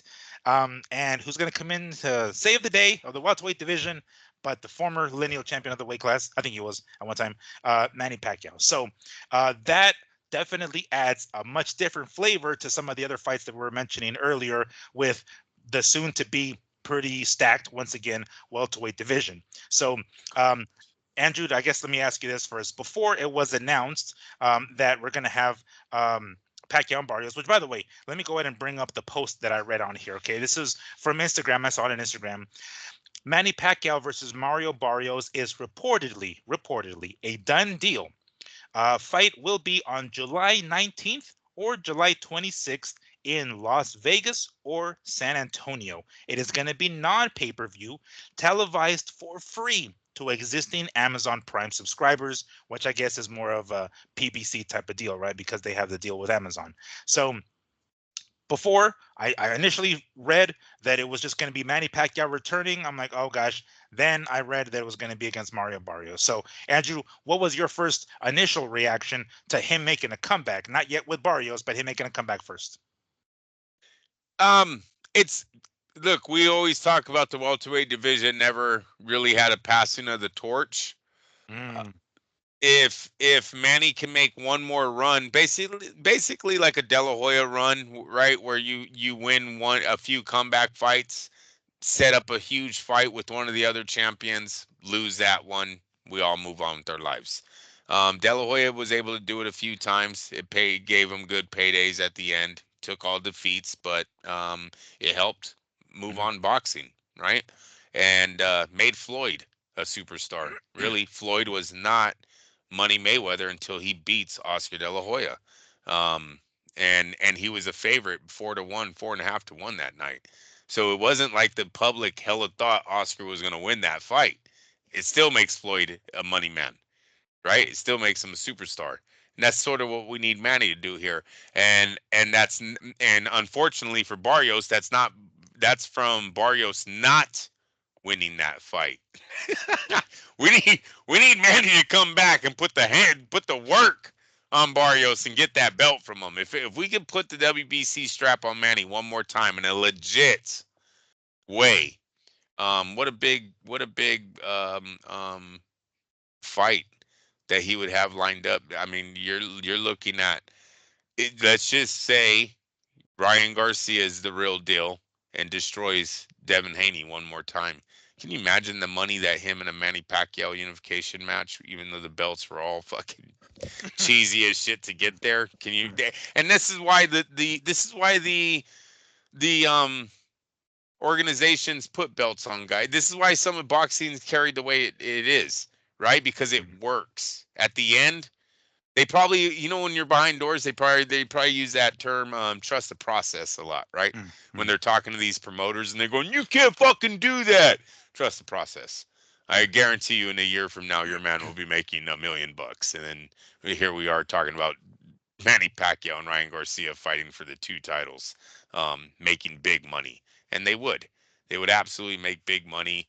The shiny belts behind them would add to that picture on TV. So that's why they do these kind of things, and it would be a huge fight. So we need Manny to come back it's a good thing for the welterweight division. It makes everybody richer, right? Even Boots got to be a little bit excited this Mm. morning that he has an opportunity to land the big fish of this whole thing, because I think Boots is right now being looked at as the king of the welterweight division. So if he could just stay undefeated, take Hitchens, is that the young man, the IBF Um, yes, Hitchens, you're right. Hitchens title, or not take his title, but unify Yeah. those belts, right? And then the winner obviously get just sit out. If not sit out, stay busy, do whatever, but you're waiting for the drama to end between Pacquiao, Barrios, Haney, Garcia. And then look at the wild card you had. This is what I mean by it's so stacked. But then you even have, if the winner of Hitchens and Boots don't have some reason to be rematching themselves, you have a Lopez you could possibly look at. Because and we can talk like this, you guys, because Turkey Ali Sheik is in the picture right now, and he has Mm. control of everyone that I'm talking about. So Lopez could now step in and maybe take on a Boots Ennis, to keep Ennis one paid, happy, and in the spotlight until we get a mega fight between the winner of Barrios, Pacquiao, and Haney versus Garcia too. Considering Manny's age and his current condition, is there a possibility that Barrios actually comes away with the victory? Yeah, no, totally. At this, yeah, when these legends are trying to pull off stunts like this, coming back time and time again and fighting for belts right off the out the gate, yeah, no, there's always a opportunity for the younger fighter to get the victory. So definitely Barrios has a chance. And to be honest with you, I thought Barrios actually had a little bit momentum on PBC. He was packing arenas. He was being the co-main event. He might have even been a main event once or twice, right? For PBC, am I mistaken there? He did main event with Gervonta back in the day, 140. I'm not sure how recent he has been a main event. I mean, when he fought Ugas, I think he beat Ugas for the vacant belt. I think it was. I That can't was a remember right offhand, co-main. but I think it was a co-main. Co-main? Yeah, Yeah. yeah. But I don't remember the last time he was a main event. I remember that specific one with Gervonta, but besides that, I don't remember right offhand. So a little bit of momentum he has with PBC. His name holds a little bit of weight. I really think the fight would do good in Texas, just because Texas is they love their boxing out there, Mhm. right? You know, Well, I think and Matt. there's where Barrios is from, if I'm not mistaken. I Oh think he's from yeah, San of Antonio. I think. course. No, of course. But then I don't think he's gonna sell the total arena out. You know what I'm No, saying? no, you're right. Yeah. I think if you add Manny's name to that, then you might have a 50, 60,000 show up to AT&T to watch this fight. Hmm. Um, Well, all right. On that note, let's say Manny wins, but he looks really terrible in doing so. And I'm talking like De La Hoya, Felix Sturm type of like looking bad kind of thing. They still proceed with the moneymaker and the winner of Devin and Ryan. Yeah, no, totally. Yeah, no, as long as he gets a victory. Thank you, bro. As long as he gets a victory, they will put highlights. They will put the highlights in to all the casuals that did not see Barrios versus Pacquiao, Yeah. and you'll go, "Oh wow, Pacquiao's got a belt again." It'll look really sharp, and then they'll all tune in to his next one. Yeah, fair enough. So what do you make of this not being on pay-per-view? It's not going to be pay-per-view. It's going to be on Amazon Prime. It's going to be one of those regular fights. I mean, when Manny fought who the hell was it? Jeff Horn, I believe it was. I think that was on regular ESPN, or I don't even know if ESPN Plus was a thing at the time, but it was on regular ESPN, I Right, believe. So right. as some of his fights with PBC were though. When he fought Broner, I want to say that was pay-per-view. When he fought Thurman, I want to say that might have been pay-per-view as well. So whether or not we see that Manny, I don't entirely know. I forget what 44 I think Manny is now. I think, but what do you make of that? That's gonna be on free, ESPN. I'm sorry, ESPN, Amazon Prime. Hopefully, Amazon Prime is trying something here to see what their streaming numbers will look like with the major boxing fight. Mhm. That's about as far as I can go. I don't know why else they would be doing it. Uh, yeah, I don't really have anything because they've done pay-per-views on Amazon Prime. Mhm. It has to be this has to just be a tryout for some new platform or a new way maybe they're looking at doing boxing. Look, we heard Dana White talk about moving his pay-per-view to streaming, right? So something Yeah. needs to be Well, there. ESPN, they're not pleased with the way ESPN things are going with ESPN, so they're looking to get out, I think.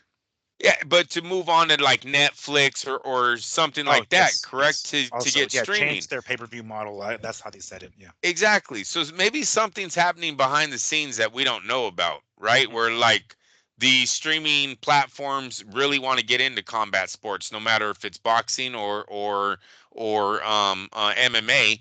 They're looking to get in, and they're maybe working a deal behind the scenes that we don't know about, right? You can't show your full hand, but it seems like with the way things are pointed, you got Jake Paul who fought on Netflix, and I know his next fight not might not be on it, but now you have Amazon trying Manny. Um, it's possible something's going on behind the scenes. A big change is going to happen in boxing that we don't know yet. So that's why maybe they're using Manny Pacquiao's name to see what he generates. They've used Mike Tyson. Now they're using Manny. See where this goes. And Mike did score, right? Yes, Yeah, certainly they did. did. Yeah, They did good yeah. numbers. That could be it, because I mean, it could be Amazon's like Amazon Prime in particular sees or saw what Jake Paul and Mike Tyson did, and they're like, "What? Holy fuck! Those many people watching? Yeah, get Manny on the phone, get his ass over here, and we'll figure this shit out somehow." So, yeah, I'm sure they saw dollar signs. Yep. I have to something to do. All right. So, that being said, um, obviously Pacquiao's going to be the fucking favorite coming into this. Um, Chances are very good that he's going to come away with the victory and go on with the belt. And whether or not he'll look like the way he did against Broner or even Thurman for that matter, I don't know. But if there's any opponent that we'll find out against, it's gonna be somebody like a Barrios. What kind of Manny do you think we're gonna see? A 45-year-old one, because you said his age and now you scared me. I think he was 44, wasn't he? I don't know. Or 44, yeah. Something like that. I forget. He's in his early Yeah, 40s. he's up there. He's Yeah. definitely up there. So that's an unknown. I will give Manny the benefit that I didn't think he lost to Oh, Ugas, man. 46. Shit. Yeah, it does. He doesn't turn 46 until December, but he just turned 46. I'm assuming then that's the case. Okay. Um, And ring activity, don't forget that it's going to affect him quite a bit. I don't. Let me pull up here. When the hell was the last time he fought? Oh yeah, when he lost to Ugas back in August of 2021. hmm. So if he fights July, we're talking nearly 4 years of being inactive. I And think he was I 22 think at the time. I think the Filipino government finally said it's time to pay those taxes you owe. No, I'm just kidding. They're like, so I hear you're fighting this Mario Barrios guy. Yeah, Yeah. the Manny, you're 46 this year. You owe money, Yeah. right?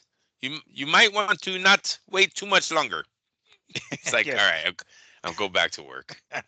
Please, Manny, we love you long time, Manny. We love you long time, but you need to pay these fucking taxes. Um, oh my. That is worse than my Mandalay Bay joke. You love me long time is so fucking bad. And that was Bro, Vietnamese. you can't say it. Are you really? Did you just pull Full Metal Jacket on us? I did. I did. Well, more. I guess for me, it's more of a Two Life Crew, but Full Metal Jacket is where it came from. But That's fucking hilarious. That's even better. Oh, you're terrible, bro. a Two Life Crew who had to go to court for free speech. Good lord. But I mean, this is definitely concerning. Uh, Manny, coming in 40 fucking 6 against a young cat like Barrios. And again, I mentioned Barrios didn't look that great in his most recent fight, but he did hurt and drop Ramos in that fight. So it's not like he doesn't have pop at 147. It's dangerous. I think Manny came into this thinking, all right, which one of these champions is the most of a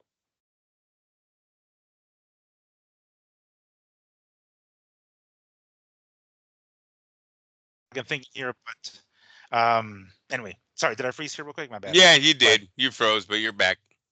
all right, I'm back. But You anyway, froze yeah, I don't know throwing what up Matt. gang signs. Oh, is that what it was? Oh gosh.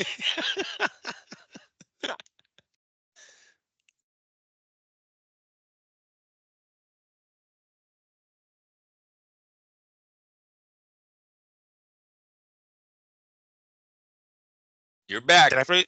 Okay, cool. I don't know what happened. My bad. We should probably, as all the shit talk that I'm talking about over here is like, no. You should probably fucking move on to the next topic, Miguel. Fucking hell. Good lord. But by all means, let's go ahead and move on to the next fucking topic.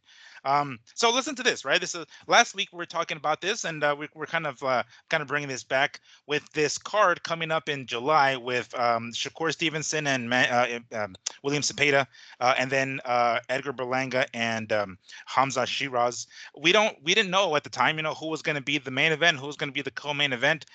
This is a report by or a post recently by Mike Coppinger that says this. He's calling them co-main events. Okay, no clarification there, but then he goes on to say that Stevenson and Cepeda will be treated as the main event during fight week. Okay, the boxers will enter last for all festivities, but on fight night, Berlanga and Shiraz will close the show. So basically, fight night, Berlanga and Shiraz are going to be the main event, even though and they're calling them co-main events. But during fight week, it's going to be Cepeda and Stevenson that are going to be, taking the last spot on the fucking stage.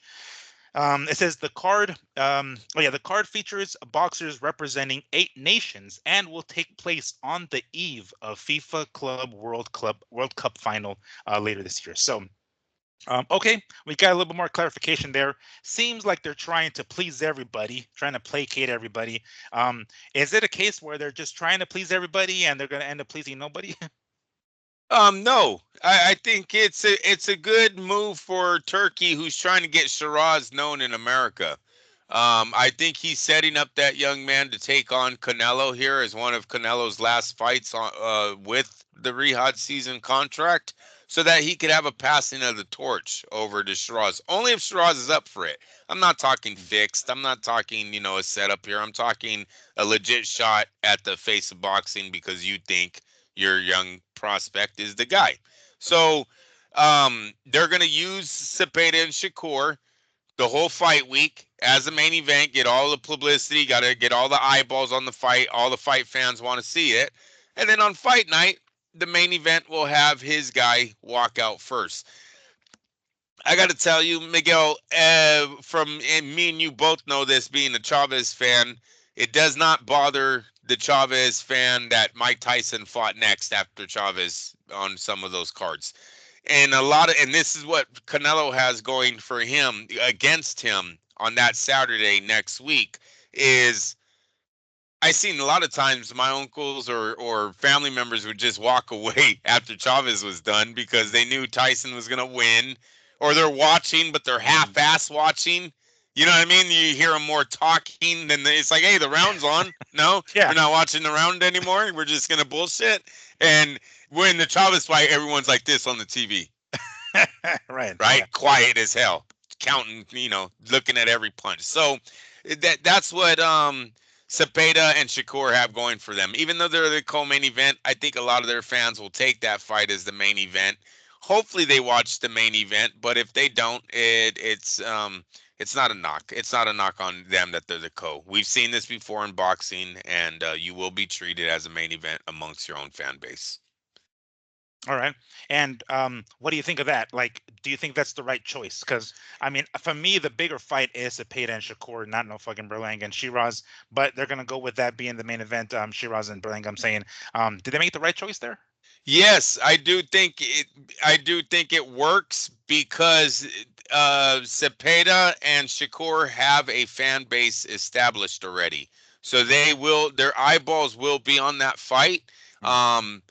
This is just a cherry on top seeing Berlanga and Shiraz. And what I mean by that is for the diehards, the people, because we all look, I can almost guarantee you this is not a build up for Berlanga. Berlanga, I'm telling you right now, you're the odd man out in this circle over there in Riyadh. You might think you're in, and that's until that man Shiraz walks in the room and then Turkey goes, that's my guy. Yeah. He starts shadow boxing when he comes in. He starts shadow boxing. Like, that's my buddy right there. Yeah. No shit. Yeah, totally, bro. So, yeah, I totally think this thing is built up to use Berlanga as a stepping stone. Now, that doesn't mean that's what's going to happen.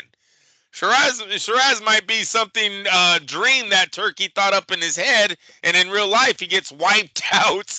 Like we've seen many Matchroom opponents happen when they try to come over the pond or try to fight people in from Mexico. Uh, they're rude awakening immediately, right? So we don't know that it's going to be a great game plan for Turkey, but I can almost guarantee you that is what they're doing here. They're using the Cepeda and the Shakur popularity to get the eyeballs on the fight.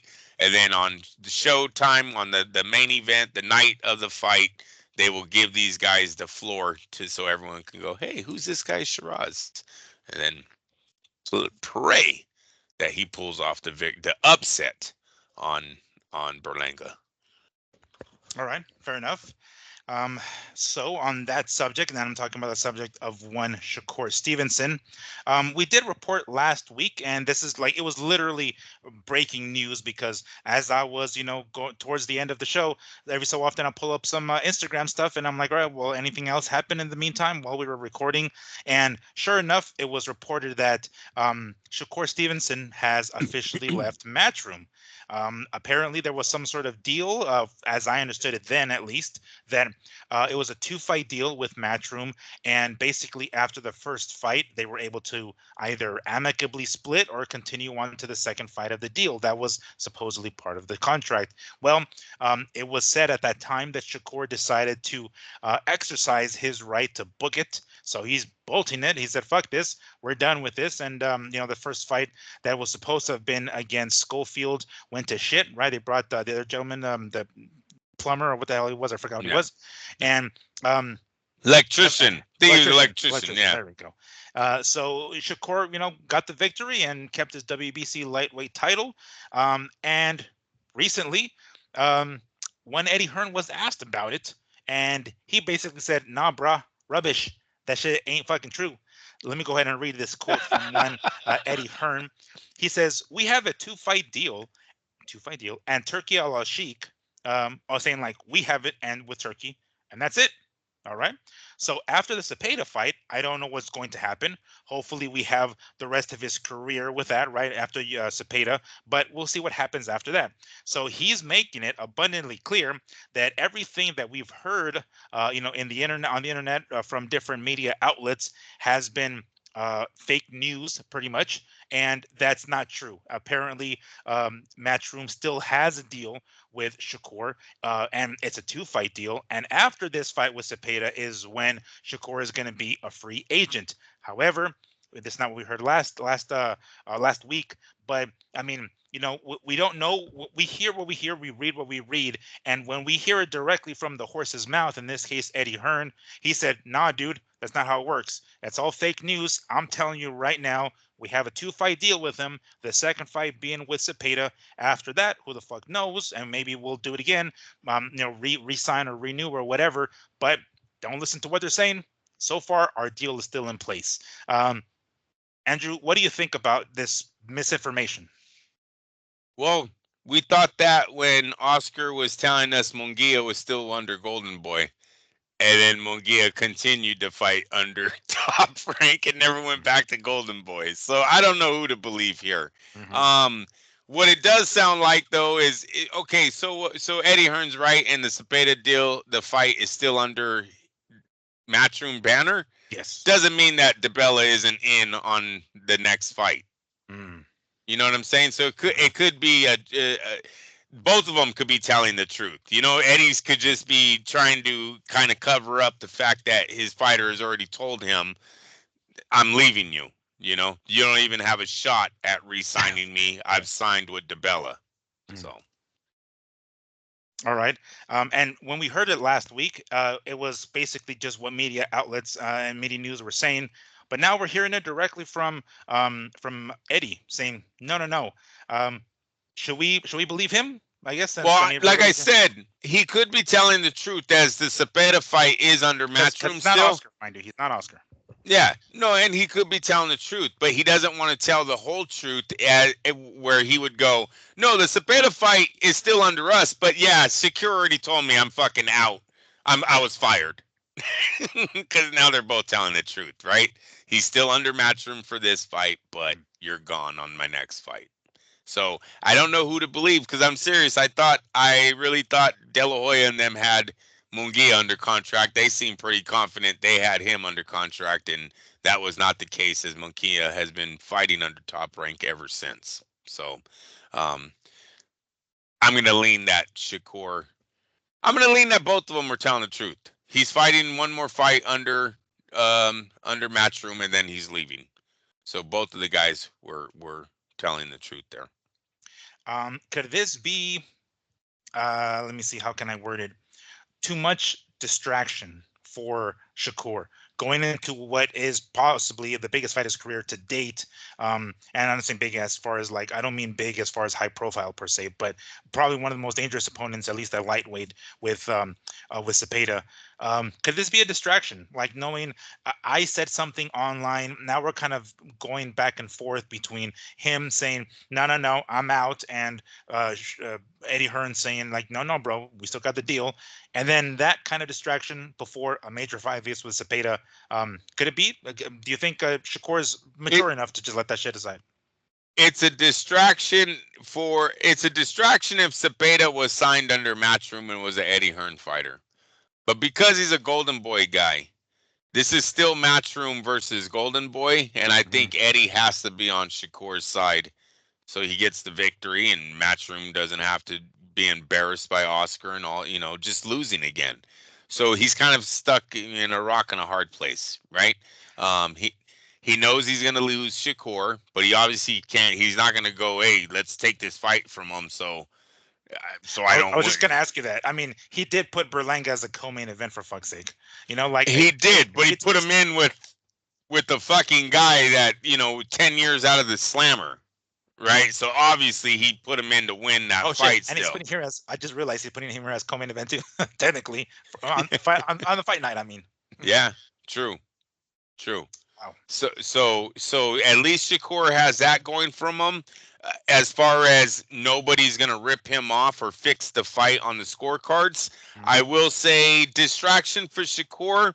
Yes, but um, he's an extraordinary talent. There's a lot of distractions that are going to be probably in his life before, after, right? He's been fighting for a while. I'm sure he's done this all before. So I don't think it's that big of a distraction where it would, um, discourage him in training or anything like that. I think the decision's already been made that he's leaving Matchroom. He's going to honor this fight, get paid, everybody wins, and you move on with life. It's not the first time we've seen a fighter probably give their 2 week notice 3 months out, right? go, go. I'll sign this, but I'm fucking gone, right? All right, cool. Yeah. As long as you know that. Like my work's gonna suffer the week leading up, right? I'm gonna use all my vacation time. I'm not gonna show up for lunch. I'm gonna use all my sick time to make sure you don't fuck me over. Goodness. All right. Well, definitely looking forward to that fight. This summer seems to be pretty stacked with fights. Um, one of these fights that we talked about last week, Jake Paul versus Chavez Jr. in June. Um, on the subject of one Eddie Hearn, he did kind of sort of spill the beans on one of these interviews that he was talking about. Um, he said that we're going to get Jake Paul and Gervonta Tank Davis in November of this year. We were talking, we were hearing Jake Paul talk about how he was trying to get the fight with Canelo and that fell through.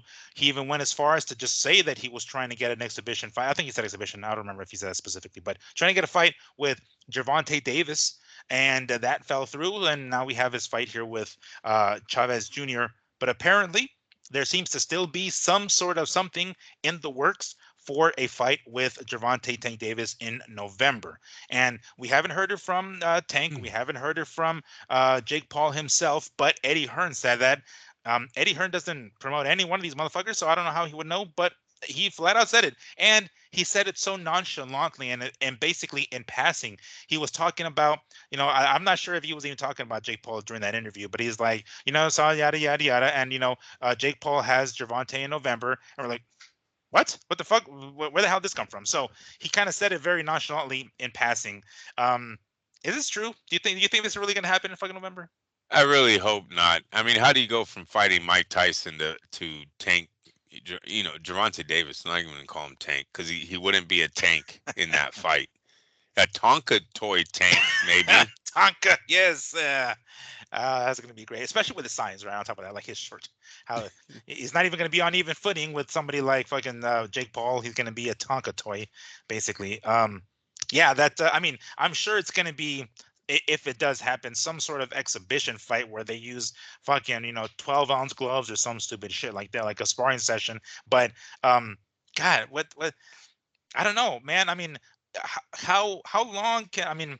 I don't know. I guess I shouldn't ask that question, but how long can fucking Jake Paul do this shit and still think that we're gonna take him seriously? One, he hasn't done anything this outrageous, right? This Mm. would be pretty bad for even Jake Paul. Um, for Javante, a lot of people would say it's a money grab, but embarrassing too. Do you really want like?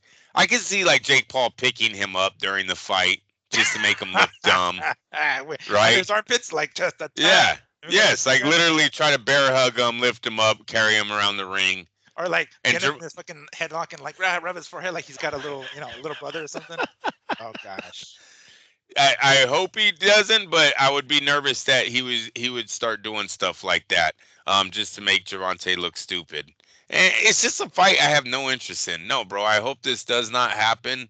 Um, especially with we know that there's that a what's the old saying, a good little man can't, or a good great little man can't beat a great big man. Mhm. That kind of plays in this same scenario because the size difference has nothing to do with talent. But I mean, one guy is 208 pounds. The other guy is 130. And 6'1". That's how he's listed online. Jake Paul, 5'5" for Yeah, Javante. yeah. So it's not skill here. This is just athlete versus athlete. One guy, and Jake Paul's an athlete in his own lane, right? And Mhm. Gervonta's entering that lane. So now you're gonna play his fucking game.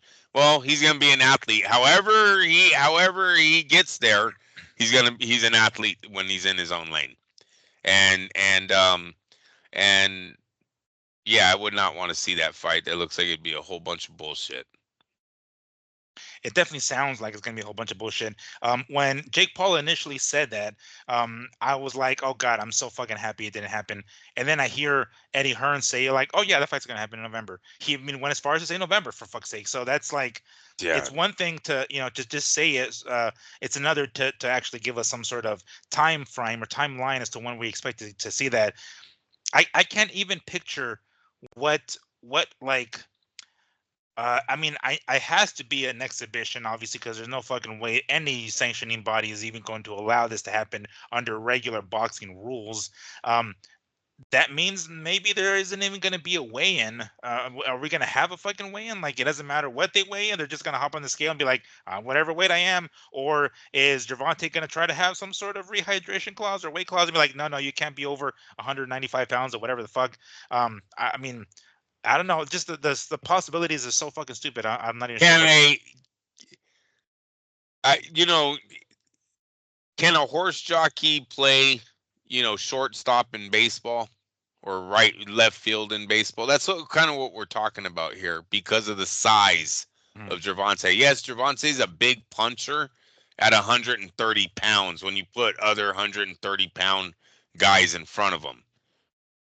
But we're talking about him versus someone who's 208 pounds and 6'1", did anyone see the Ryan Garcia Inoue, not Inoue, excuse me, Ngannou? I told you about it. He said Oh it yeah, was a yeah, long time yeah, ago. yeah, yeah, yeah. Did you see how the punches didn't even affect the man? And I Hmm. know Jake Hmm. Paul isn't Ngannou, but I'm talking about size and power, right? Because even Gervonta is a little bit smaller than Ryan still at this Hmm. point in his career. He 135, correct? Javante, yes, yeah, yeah. He's 135. moved up to 140 one time to fight Barrios, but he Yeah. did beat him. But besides that, he's been back at 135 ever since. All right. So it's just the size difference that the punching power might not even do anything to Jake where it makes this fight a joke. because it really looked like Ryan didn't do a damn thing, and he laid in with a few left hooks, and Ngannou just kind of was smiling the whole time. Mhm. Um, yeah, I don't want to see this fight. I think we're spending too much time on this fight. And, fair enough. I did. I saw Miguel, there's not a weight limit that's logical. There's uh-huh. not a there's what size gloves are they going to make Gervonta wear? Right? Does he get to wear? It's just it's very hard to see this fight happening even on paper. It's a dream fight. That's exactly what it is for Gervonta, right? But in everyone else, come on, he's not Bruce Lee. Maybe No. Bruce Lee is the only one that would be able to pull something like that off, and where people would take it legit, right? Mhm. Yeah, especially when we saw how much trouble Gervonta had recently with Lamont Roach Jr. Um, And is that rematch still on? oh shit. Last I heard that was in the works, but Yeah. beyond that, I haven't heard Oh, anything I else. thought they had signed it for Vegas. Oh, was it signed? Officially signed? I don't know about it being officially signed. I mean, I know that was like um what's the word? It was rumored that it was going to be there, but I don't know if they had already said Wow. definitively. Not that I remember at least, but Okay. I'm misreading. Um, but in regards to weight classes and when the hell they'll meet, the last story of this show, this past weekend we had a fight between Connor Ben and I forgot. yeah, right. Jesus. And Chris Eubank Jr., which was a fun fight. I saw it. It was pretty fun. Yep. Chris Eubank ended up coming away with the victory. They ended up fighting at 160, even though he was a half pound. Eubank, I'm saying, was half a pound over.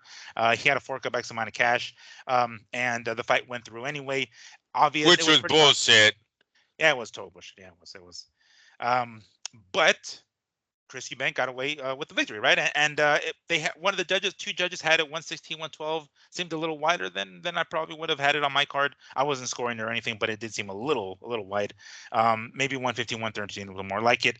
Um, but it gave us a really good, view of recent Chris Eubank because it has been reported by Chris Eubank's promoter, Ben Shalom.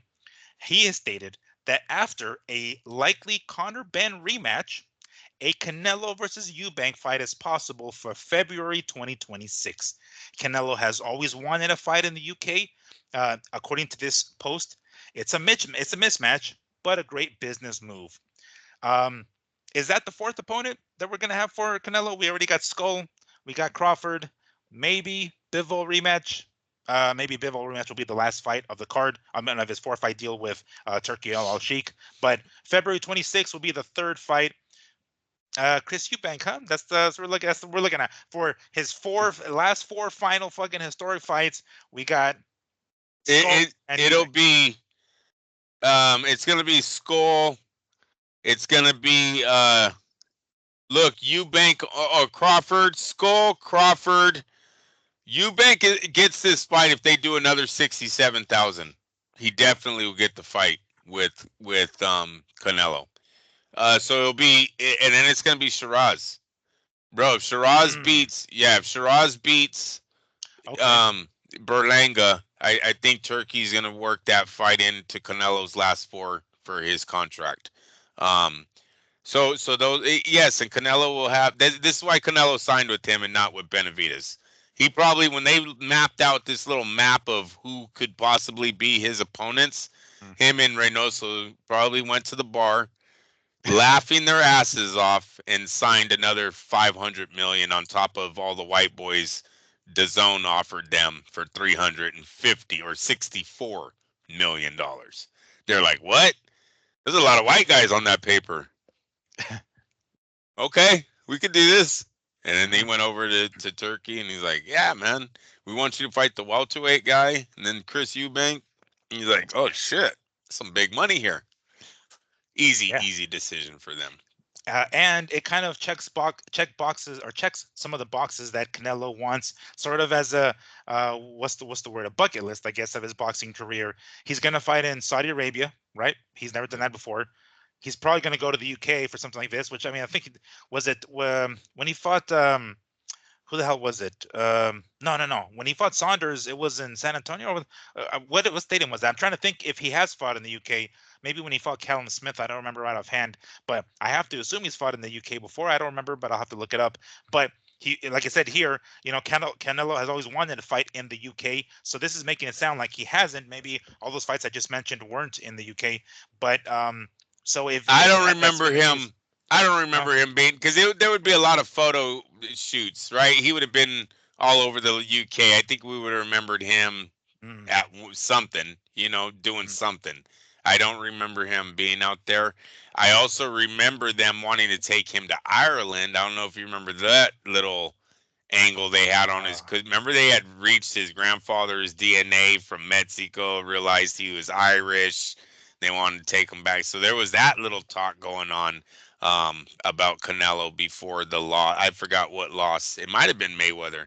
It might have been the Mayweather defeat. Before that defeat, they were talking about making him this Mexican Ireland slash fighter. They even brought up the village where I guess all the Irish soldiers that had. I believe the story is there was a bunch of Irish soldiers that were with the Spanish and they flipped. Like once mm. they seen what they were doing to the people, they flipped and went against the army, and so the Mexicans Oh, that's accepted right. them. That's right. Yeah. I have heard that does ring a bell. Yeah. Okay. Yeah. So, and I believe that's Canelo's off of that one of the men. Pretty cool, huh?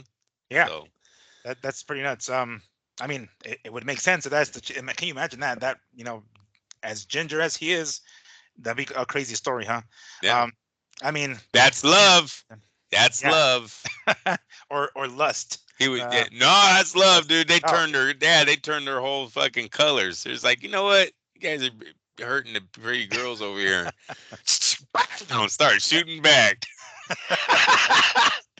Goodness. They cook better food than in Ireland, I bet you, bro. Where they say it's only potatoes and meat or some shit out there. Yeah, bland ass sausage or something. It's like, no, let's go ahead and let's have somebody say it's like, hold on, I'm jalapenos. never going home, Yeah, I you know, right? bastards. Exactly. It's like, what is this jalapeno shit you're talking about? The fuck tastes picante sauce. Um, Yeah, but yeah, yeah. so I guess that pretty much covers the four fights, huh? So we said Skull, Crawford, Chris Eubank Jr. and Sheeraz, huh? That's what it's looking like. That's what it's I'm looking not gonna like. lie, a little disappointing to end the career off, but I guess it makes sense for him, business sense. I get it. I'm not hating on him, but we get a little, I guess. I mean, I can't say he doesn't deserve it. He's given us a lot of other fights that we've wanted. At least he can finish his career off however the fuck he wants, and not however the fuck fans want it. But hey, to each his own, I guess. Okay, well, that definitely wraps up our show here tonight. We will be back next week, absolutely, with all the shit that we just talked and seeing all these fight results and whatnot. And of course, we're going to be most likely recording during the NOA fight. But regardless, we're going to be half watching, half recording. We'll definitely do that because rarely are there fights on Sunday, but we're going to make it happen because we are who we are. So that pretty much does it. For everybody here. Uh, as always, with my co-host Andrew, don't get it twisted, Lapache. This has been Miguel Antonio Barragan, aka Fight Fiend Mix. We'll see you guys next week, and take care, everybody. Peace. Good night.